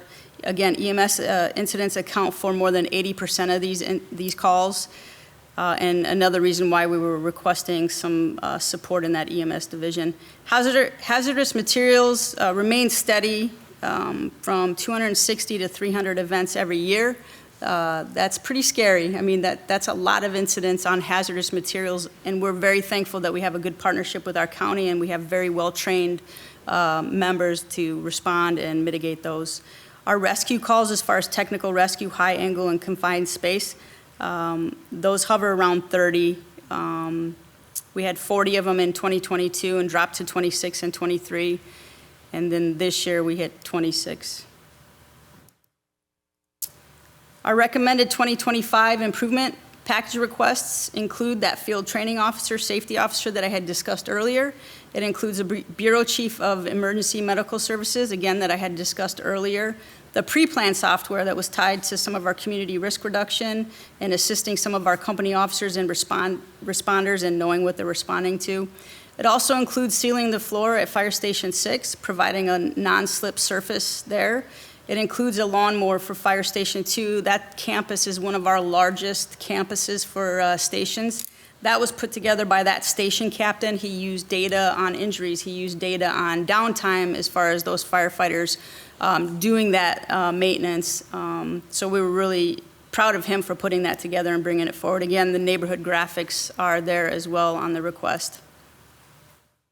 Our fiscal year 25 capital improvement projects include the outdoor warning sirens. This one's on my budget, and then Tom gets to talk about it. This system is 20 years old. This initiative will extend the service life of the 17 sirens that are located throughout Dubuque. It's important that our sirens are working, obviously, to notify our community that there is an emergency. We are going to conduct an assessment of those sirens in 2025 to make sure that they're hitting all the areas of Dubuque. It includes Station 6 roof repairs. The roof is well beyond the expected service life, and that project has faced some challenges in the execution. We've put some time and energy into Station 6. This roof project will assist as far as modifications to the roof that will improve the safety per OSHA standards, including a roof access and then some safety railing that needs to put in. The next four I have highlighted in red, and these are real critical, and they're really interwoven and linked to each other. Mechanical and electrical study. That mechanical and electrical study involved all of our fire stations to really review the efficiency, LED lights, the HVAC system. It's winding down. This is the last year, and fire headquarters is actually the last station to do that on. HVAC replacement at headquarters has been a big project for a couple years now. We just haven't been able to get that one moving in the right direction. Last year, we had over $60,000 of maintenance to that HVAC system. We were approved to move forward on an emergency repair. We do have fire administrative office update coming. We're growing, and with growth, there comes some pain points. Currently, our training division and our EMS division are tucked downstairs in an area that they shouldn't be. They should be up with us so that we can engage and interact. And then you heard me talk about that fire department bunk room remodel. That's really important. Here's where it gets difficult. We can't do the bunk room remodel unless we get the HVAC figured out. And we can't do the mechanical electrical study until we get the bunk room figured out and the HVAC figured out. So they're interwoven together, but we are putting our best foot forward. We've got a team of station captains. Division Chief Dave Grass is leading that initiative. We're working with engineering, and we've actually gotten some engineering design studies back. The frustration exists in trying to tackle all these at once and understanding the order of operations, what you do first. Bunk rooms are one that I'm personally tied to, and I'm really excited to get that going. But some of the things that we need to take into consideration is where the bunk rooms are at. I just talked about response times and how important that is, and right now those bunk rooms are tucked at the far corner of that building, requiring the firefighters to go down a slide pole, go across several bays, get in the vehicle. So we're really limited on some of these options, but we're going to continue to chip away at it and try to figure this out within the next year so that we can get that project moving. We have a request for Zoll cardiac monitors. Currently, the monitors that are on our ambulances are 8 years old, and we know technology changes. You know, there's some really amazing things that these cardiac monitors can do nowadays. When I started, you defibrillated, right? That was pretty much all you did. The individuals, the paramedics that we have now are doing capnography, they're pacing, they're cardioverting, their blood pressure cuffs are incorporated in these monitors, they're collecting data, they're sending data wirelessly to the hospital. So we've got a cardiac monitor request coming from our EMS division. What we would like to do is take those cardiac monitors that we have on our ambulances and move them to our engines, because we have AEDs there now. And so that will really continue to move those vehicles that are suppression vehicles toward being a little bit more ALS, advanced life support. And we consider those to be force multipliers. If our ambulances are busy, our fire engine or our ladder truck gets on the scene, they have paramedics and they have the equipment. Now they can stabilize that community member who's sick or has a cardiac event or a respiratory event. Like I said, it's a force multiplier. Tuck pointing and exterior maintenance at all the fire stations. This is for windows and doors and some of the tuck pointing, some of the soffits to make sure that those stations continue to look good and are maintained appropriately. We have a fireboat replacement up for a capital improvement project. The fireboat is 23 years old. It's difficult to operate and maneuver. It's underpowered for the Mississippi River. There are regular pump failures on that boat. We need some improved capabilities on the water for fire EMS and also to support our waterway partners. We're seeing some increased tourism and some larger vessels coming into the area. So it also has a visual representation that the Dubuque Fire Department and City of Dubuque are prepared for anything that might happen. Just recently we saw a big event that happened to one of the bridges and it was tragic. We want to be able to make sure that we can respond to those incidents with confidence and with vehicles and equipment that we're confident in. We have community AED implementation that I just talked about as far as getting these AEDs into the community. Wireless headset for our fire suppression vehicles. Currently there's over 100 decibels that these firefighters experience when they're responding. It actually goes up above 100 decibels. So these wireless headsets, they actually wear them and they can talk through them. They can talk to each other through them. They can radio dispatch through them. It's just a little bit more hearing protection to make sure that our firefighters go on to retire happy and healthy, and so they can hear their wives and husbands when they're calling. Another one is portable radio replacements. This one snuck up on us. Our radios currently, we have 40 of them, the portable radios, not the mobile in the vehicles, but the portable radios are beyond their service life. They're no longer able to get parts and keep them in serviceable condition, so we've got to look at a replacement plan. Fire station generators were brought forward by our station captains. These generators are located at every single station, and they are over 25 years old. 2 of them require the crews to push them outside in order to use because they're gasoline and diesel fed. Typically, the generators are hooked up electronically. They just fire up automatically when you lose power. And, you know, I think we all know that it's important that the fire station's doors open and that we can get out and we don't need to move the generators. But this request will actually provide us with new generators at the stations that need them, place them outside on pads, put electronic transfer switch, and then some computerized monitoring so that we can monitor those. Last request here on capital improvement projects are burn tower. This burn tower was built in 2003 and it trains more than 400 county firefighters. The Dubuque Fire Department uses this for about 3,000 hours a year. An interesting fact, in 2003 I actually visited Dubuque and I was given a tour of this training facility, which was state-of-the-art at the time, and I was impressed. The fact that we're using natural gas, it is really environmentally friendly. It's safer. This building, as far as the structure, is sound. It just needs these components that do the live fire training to be replaced. The county is committed to assisting us with this. They'll prep the building and purchase the props, and they'll also maintain that building throughout the years. So the shift in the capital improvement projects, these 3 vehicles we're actually putting back into the traditional way of buying vehicles. We're putting them on the radar so that we can watch them march their way down.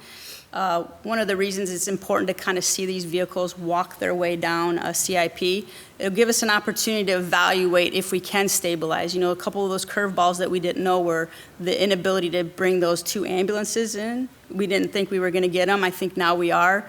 And then the ability to bring vehicles in within a certain amount of time. So these are only listed because we want to march them down. We want to go back into that RFP process and involve the manufacturers, spec them out, and then do the bid. Some of our performance measures on the administrative side, ride-alongs and career day presentations are real critical to our profession and critical to providing youth with an opportunity to see what we do. In 2024, we had 16 of those ride-along and job shadowing opportunities and 10 career day presentations. We talked about the first due performance on emergency response, the 6 minutes and 6 minutes and 20 seconds. In 2023, we performed at 72.4%. We really want 90%. We want 100%. You know, 90% is our goal, and we're going to continue to work on that. Training performance measures, personnel with incident command certification. You heard Assistant Chief talk about that earlier. It's really important. He's really pushing that initiative from the training division, and in FY 2024 projected to have 20 members with this training. Training hours as far as employees go, ISO requirements, we need to improve on this. 2024 projected is 12 hours. I think we did an assessment, and I believe it's recording the hours that's problematic. We're doing a lot more hours than we actually are showing in some of our data, so we need to continue to work on getting these entered. Emergency medical services performance measures. Bystander CPR, again, that's one of the metrics that we watch. Currently in FY24, we're predicted to have 21%. Love to double that within the next couple years. And then cardiac arrest survivability as far as discharges from the hospital, 15%. And then return of spontaneous circulation. That's when we arrive on a cardiac event and we can actually get a pulse back. So that's a big piece there, and that's at 25%. Percentage of patients receiving a stroke exam, 2024, 100%, and then percentage of patients receiving 12-lead EKG, 95%. We're knocking that one out of the park. Fire suppression performance measures, percent of structure fires controlled to the room of origin. That's a big percentage, and that's one that we're pretty proud of. We want to get on the scene, and we want to knock that fire down very quickly. We want to prevent it from getting into multiple rooms and getting into the structure a little bit further. There's people's valuables in these fires, and there's a lot of opportunity to improve on this, but 70% is pretty good. Number of civilian injuries and number of civilian fatalities, it's a number we want at 0. We don't want any numbers on here. One that we are going to add to this next year is going to be injuries to our firefighters, so we'll watch those as well. Fire suppression performance measures are going to take on a new look. We continue to push to transparency and data. I'd love to have a forward-facing portal that our citizens can look at to see where the incidents are happening, to see where they're falling in their community. When you start to publish your data, you get scrutinized. And when you get scrutinized, you get better. When you have a lot of eyes on the data, it can only get better. Fire prevention performance measures. We talked about the smoke detectors that are installed. In 2024, we got back to some of the numbers that we were seeing pre-COVID. Number of households receiving safety surveys. We want to improve this. Right now we're at 100. We want to align this with our elder community. We're seeing some slips, trips, and falls, and we think we can prevent those by getting individuals into the residence and removing those obstacles.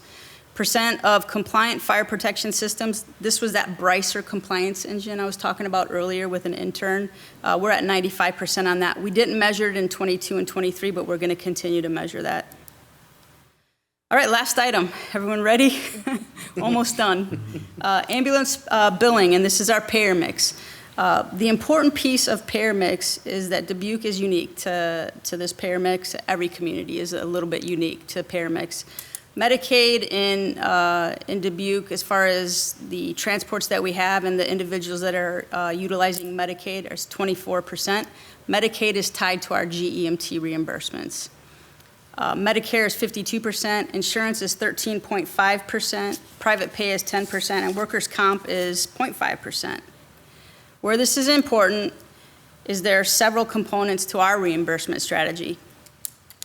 2025, we saw an improvement from 2024 in our reimbursements and our billing revenue, and it was at $4.4 million. Two components that make this up are ambulance fee revenue, and that's the traditional way. For years and years, we would charge our residents for our services, and we would recoup some of the services. We know we don't ever recoup all of the fees for the services, but we want to recoup as much. They call it balanced billing, or an opportunity for us to try to align that. If we could be an enterprise fund, I think we would knock it out of the park, but we're not anywhere close to that yet. The ambulance fee revenue is in red, and then the GEMT revenue is in blue. In 2025, we saw an improvement in both of those, and that's the gross revenue. As far as net revenue, we have to pay certain third parties to assist us in collecting this revenue. One third party that we use is a billing company, and they actually help us with our ambulance fees. They charge a 3.5%, and so we have to pay them that. There, as part of the billing company, there's a collections company that we need to use on a small percentage, and they charge us approximately $8,000. On the GEMT side, there's a 1/3 portion that we have to give back to the government to run this program. And this year, that was approximately $800,000. So it's 1/3 of what we collect. And then there's a smaller portion that we use a third-party company to help us with identifying and submitting paperwork for what our costs can be. They look at what it costs to provide the service, and they provide a number. And last year was $1,500 a call. This year is $1,900 a call. So it's really important to use this company because they're experts in that. They're teaching us how to do this as well. I think there might be an opportunity at some point. We have some talented individuals that we might be able to do this ourselves. Right now, we're going to learn from the experts. All right.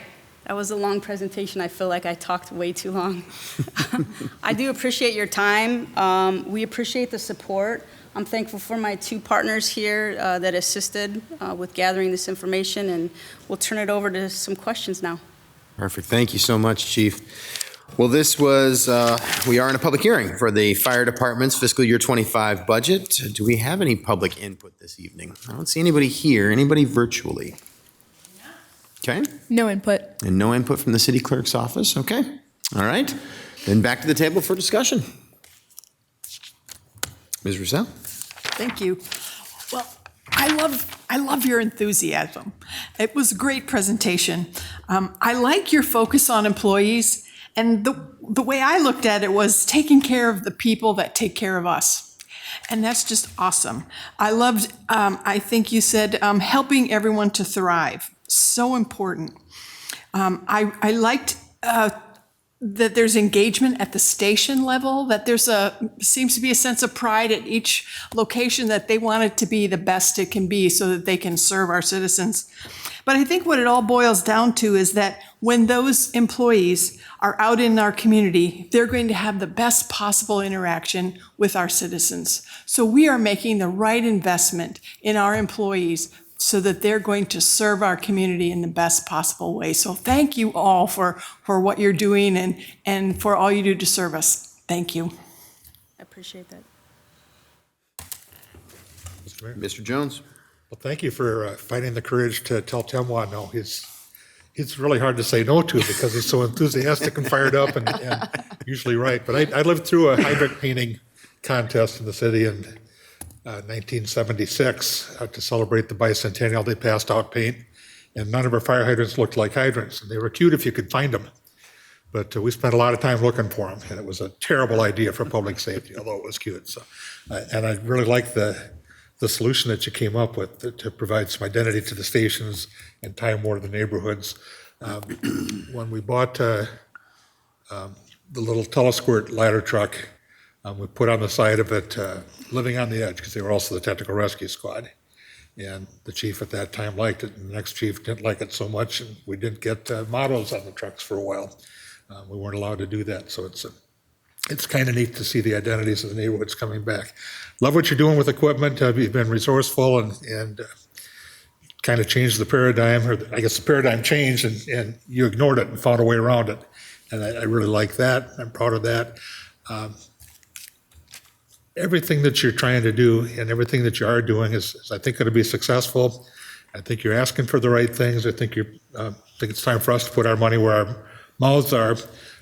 We kind of beat on the table and asked the fire department to become accredited. Everybody did the work and got it done. Now you know so much more about what you're doing. And I've been through an accreditation process at the community college. And basically, it's about figuring out what you do and making sure that you say what you do and do what you say. And that's a tall order, but you're doing it. You're doing what you say you're going to do, and you're saying what you're going to do, and you're transparent all along the way. The CMS system when I started, it was you fall, you call, we haul, that's all. It's gotten a lot better. Unfortunately, as you talked about, the reimbursement's still tied to the ride, not the care. And that's got to change on the federal level, and it's going to take a while to get that changed where it's going to, patient acuity is going to have something to do, a greater role to play in how much the patient or his insurers are charged for that care. That hasn't moved much in the last 40 years. It's still about the ride, and that's unfortunate because there are a lot of things we could do as a paramedic system that don't need a ride. But if you take them on, you're kind of doing them for free, and that's pretty hard. The value to the taxpayer is incredible in this department, as in all the departments that we heard from tonight. The integration between police and fire, between Dubuque Fire and the county fire departments and the regional fire departments is better than ever. We're doing things here, that joint training facility that we share with law enforcement, EMS and fire and all the departments all around here. That couldn't happen in, I don't know, about 98 other counties in this state, but it happens here with smiles on it. And we're a big part of that, and I'm proud as could be of all of that. So mostly all I've got to say tonight is thank you. You guys are all doing a great job. The enthusiasm is pretty high among everybody I talked to in the firehouses. I couldn't be more impressed. I stopped in at Station 5 the other day. I had a surplus coffee maker that I thought they needed, and they agreed, and dropped it off to them and sat there and talked to the guys for a little bit about their new equipment, their training level, and their enthusiasm about their new chief. And the new dispatch system, I knew about it, but I hadn't seen it with the screens up on the wall, and not just where they're at, but as soon as they hear a click, all eyes are on that screen. The dispatcher really doesn't have to say anything because they're already moving if their number's on it, if their address is on it. They know where they're going and what's going on. And that's and that countdown timer to remind you to get tucked in and out the door. All of that is just awesome thinking and working very well. So keep going, folks. We got your back. Thank you. Yeah, Mr. Resnick. Thank you. So many things that are happening. Fantastic.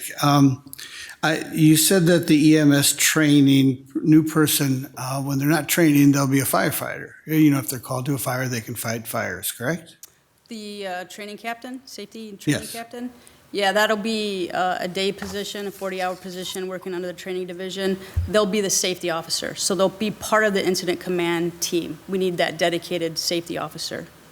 And the bureau chief, is this also a firefighter too, or is this strictly administration? That is an administrative position. And what other communities have a bureau chief in Iowa? All of them? I don't have that answer as far as bureau chiefs. I know it's a common position. It's a title, so it would be in the same line as an assistant chief. Oh, it's an assistant, and so we already have. When you say chief, I mean, how many chiefs do we need? We got a good one, but I mean, is chief just a common thing? There's one chief, and what else do they call them besides bureau If chiefs? you asked our human resource department, they just went and did a pay and comp study, and they were surprised at how many different chiefs there are. You know, there's bureau chiefs, there's division chiefs, there's deputy chiefs, there's division, like I said. But as far as the title, yeah, there's a lot of chief titles. And you know, so you've been approved with this improvement packages for $300,000 for those two positions that we talked about. That's recurring. That's significant. I mean, there is, we're looking all over, and fire gets these two, which is significant. And I do have a question for Ms. Larson. You said that you note in the book that the property tax support is more than 1% for that. What does that actually mean as far as impact? Property tax impact is, with these positions combined, more than 1%. So what does that mean, property tax impact on the budget item? See, right under it says related cost, total cost, and then it says property tax impact. So it's calculating the cost of the improvement package compared to our valuation, taxable valuation. So that's what it's adding to the tax rate. And then the percentage to the average homeowner is next to that. So when you say 1%, 1% of what? That means instead of going up 5%, if we didn't have these positions, it would go to 4%? I would not stand up here and say that without calculating it. A 1% increase, I think, is about 280,000. I think that's what it was. So it's about right then, 280,000, because this is over 300,000. So it's like 1.17%. So I guess I'm just trying to figure out this document. We look at it every year. And so what you're saying, since 1% is the amount that you mentioned, instead of the real impact of this is we're going from 4% to 5% because we're improving our fire department personnel. Is that not right? I mean, yes, this cost is included in the property tax increase, yes. Okay, so that's, again, very significant. And I understand why we're doing that. It was well spoken. What I don't understand is how a bunk room remodel can be $1.5 million. Because, I mean, sometimes citizens say, why is it so much for a bathroom downtown or other kind of things we do when there are two magnificent mansions for sale in Dubuque right now, a painted lady looking over, for $800,000. And then there's a $700,000 magnificent historic structure. And what we're doing is we're remodeling a bunk room for $1.5 million. Did you get estimates? And why is it so much? I guess I'm just looking for an answer to that. That's all 6 stations. That's not just one station. Well, that's important. Yeah, sorry about that. No, did everybody know that was 6 stations worth of bunk room remodel? It's starting with admin. It's starting with administration, and then we're going to work our way through the other stations. They're all general population. Oh, thank goodness, because you mentioned the bunk room that's out of the way, and where are these bunk rooms going to be? Bunk room is going to be. So that's 6 remodels. Well, that answers my question. Thank you very much. Thank you, Mr. Mayor. Mr. Sprague. Thank you, Mayor. Chief, thank you for everything that you guys are doing in our community. I'm really appreciative of basically how you're wanting to make sure staff doesn't hurt themselves. At my job, I kind of have a saying, everybody goes home and nobody's sore tomorrow, because it's a lot of brute force work that you guys have to do. I mean, there's no way to get around to get somebody out of a house if they're like a hoarder and just it takes 6 people to get them out of a house. So I'm really appreciative that you guys are looking at how can we go home safe and not be hurt or get hurt on the job. So thank you for doing that. Thank you. Ms. Wetham. So I don't claim to be a math whiz, but your cost per average taxpayer is 49 cents a day. And I would say you earn that. I was really impressed the way that you said that your accreditation recommendations drove your budget requests. Perfect. That's why we do accreditation. We do accreditation to get better. And you're asking, please help us to get better. So I appreciated that statement. A lot of my colleagues have spoken about the health and safety, injury prevention, gear replacement, and reporting of injury. So in nursing, there's a term called just culture. And it relates to if I make a mistake that could hurt a patient, I report it because I don't want another patient to get hurt. And we don't punish those people. We say thank you, because if you made the mistake, surely there's 10 other people that make the mistake. And so when you say that to your firefighters and say, please report what happens to you so it doesn't happen to your colleague, because that's really what you said you do. So I want to applaud you for that. And then I had one question. There's a slide that has it's right after the property tax support slide. And in the bottom right, it says call other volume components. And I might have missed what the green bar other is.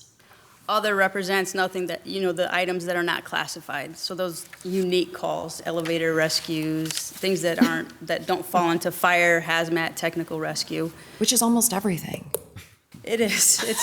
It's probably the biggest frustration for anyone that's data-driven. Yeah. Sometimes it can become that pot that everyone just selects. So there's an educational component on that.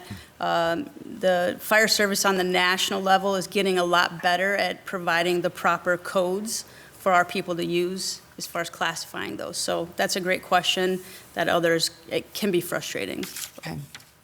And finally, you spoke of the reimbursement, and I assume it's kind of a coding and billing structure of contracting out someone who's specialized to get the most out of your ability to bill and receive.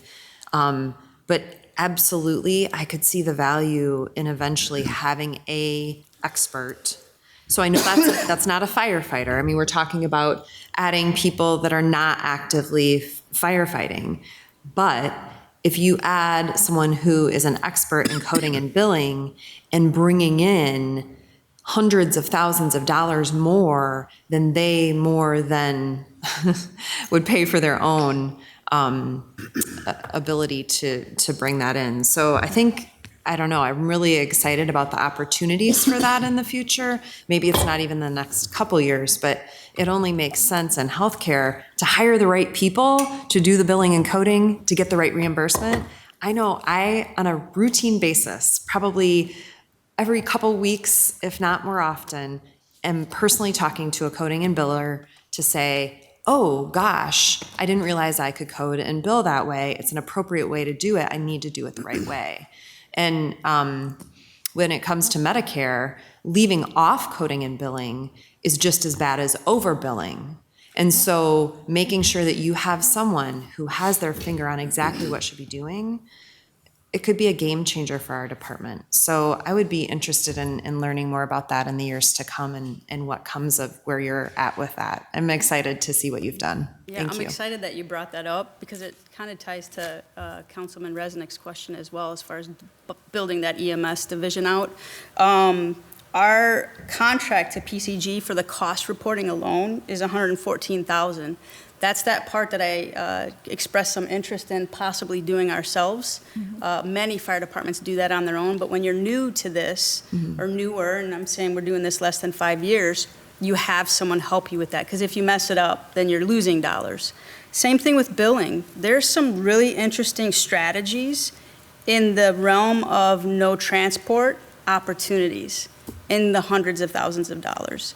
There's also some areas that we're looking at with the city manager, and that's billing for other services, or I shouldn't say billing, I should say cost recovery, opportunities that are already out there that we're just not taking advantage of. That one is predicted up to $150,000 once we get that up and running. So that's really what we're looking for in that support of building these divisions out, is in these avenues, being creative and pushing into these areas that not a lot of fire departments are in yet. 100% spot on. The departments are hiring billing people because it's how you bill. It's the correct codes. It's a game changer. Yeah, it's auditing the EMS reports and making sure that our paramedics are putting the right codes and writing the right narratives.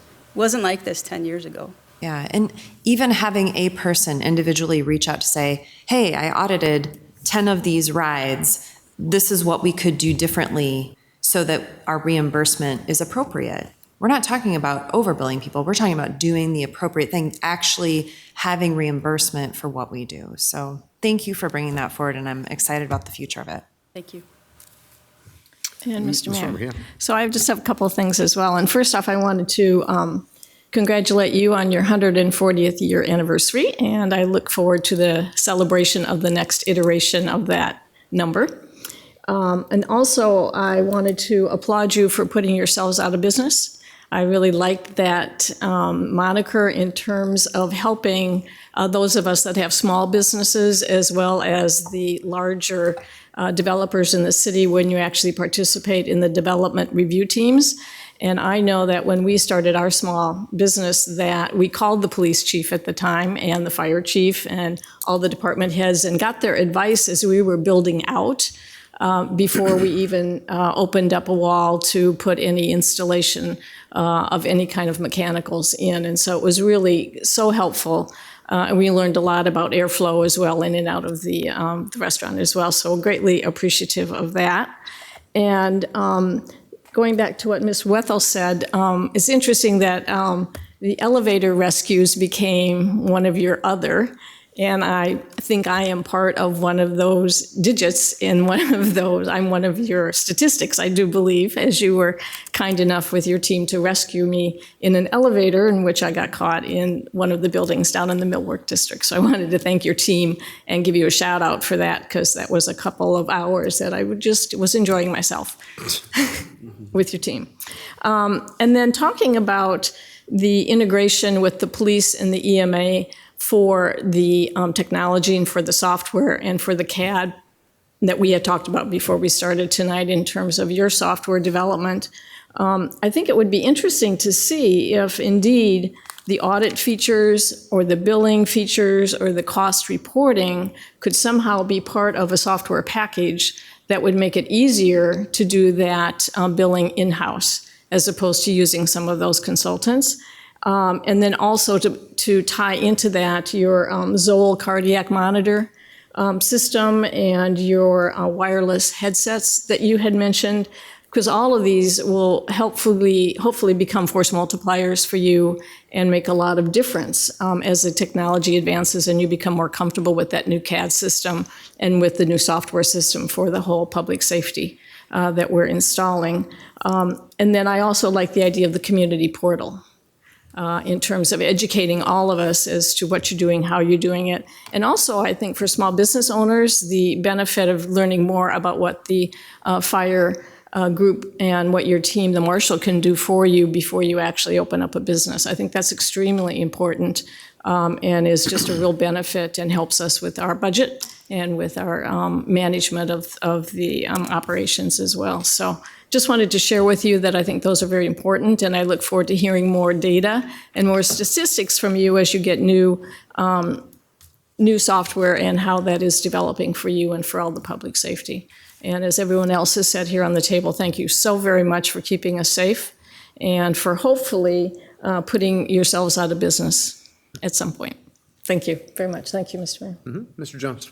Just a couple of comments on billing. It was certainly a game changer when we outsourced it the first time because we were not good at it. We didn't have the resources in finance or in fire to begin to address it.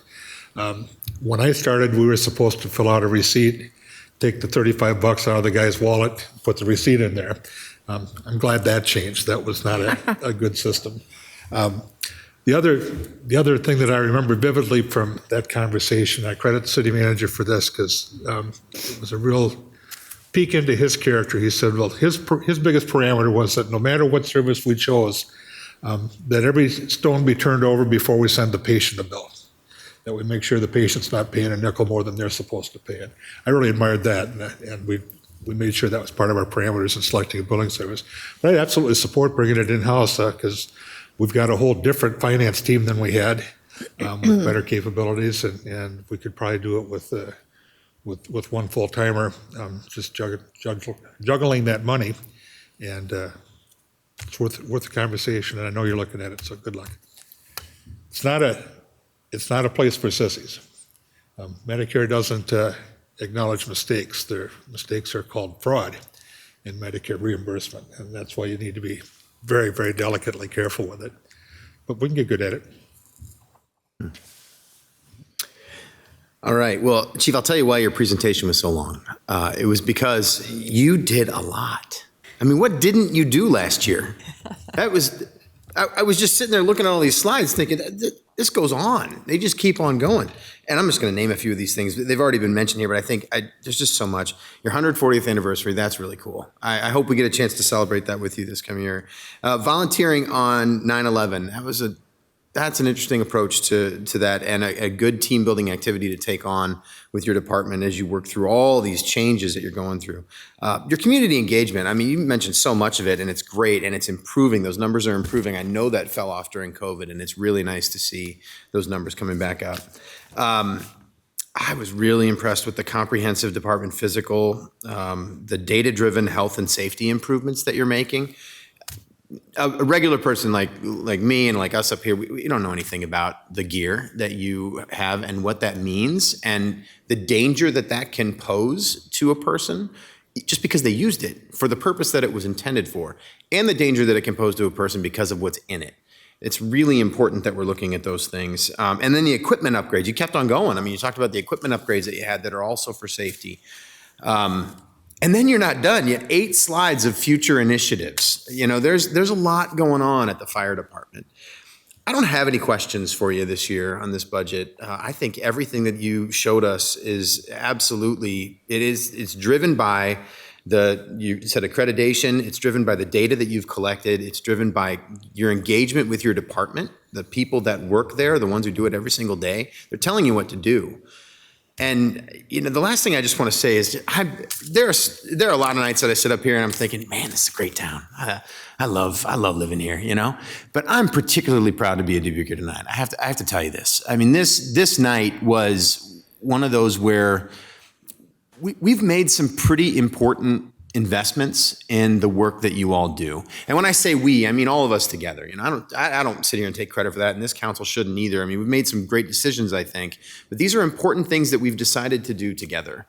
And I think that it's when you can do that, and then you can see some of those successes, and you can think to yourself, not only do we live in a place that's, you know, we got cool buildings and it's pretty here, you know, and our weather's just fantastic. You know, there's all those great things.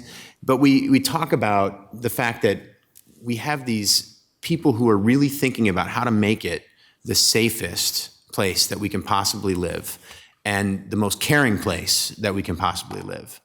And then the most data-driven place that we can possibly live to be able to do all these things.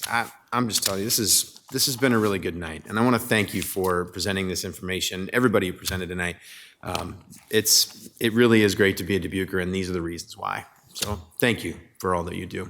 We appreciate it. I appreciate that, Mayor. And one last quick point. We have friends of the fire department. A lot of the pictures of the vehicles were brought forward from a gentleman named John and a gentleman named Roger. So just wanted to give them a little tip of my hat and tell them thank you for that. Thank you. Thank you very much for mentioning them. Appreciate that.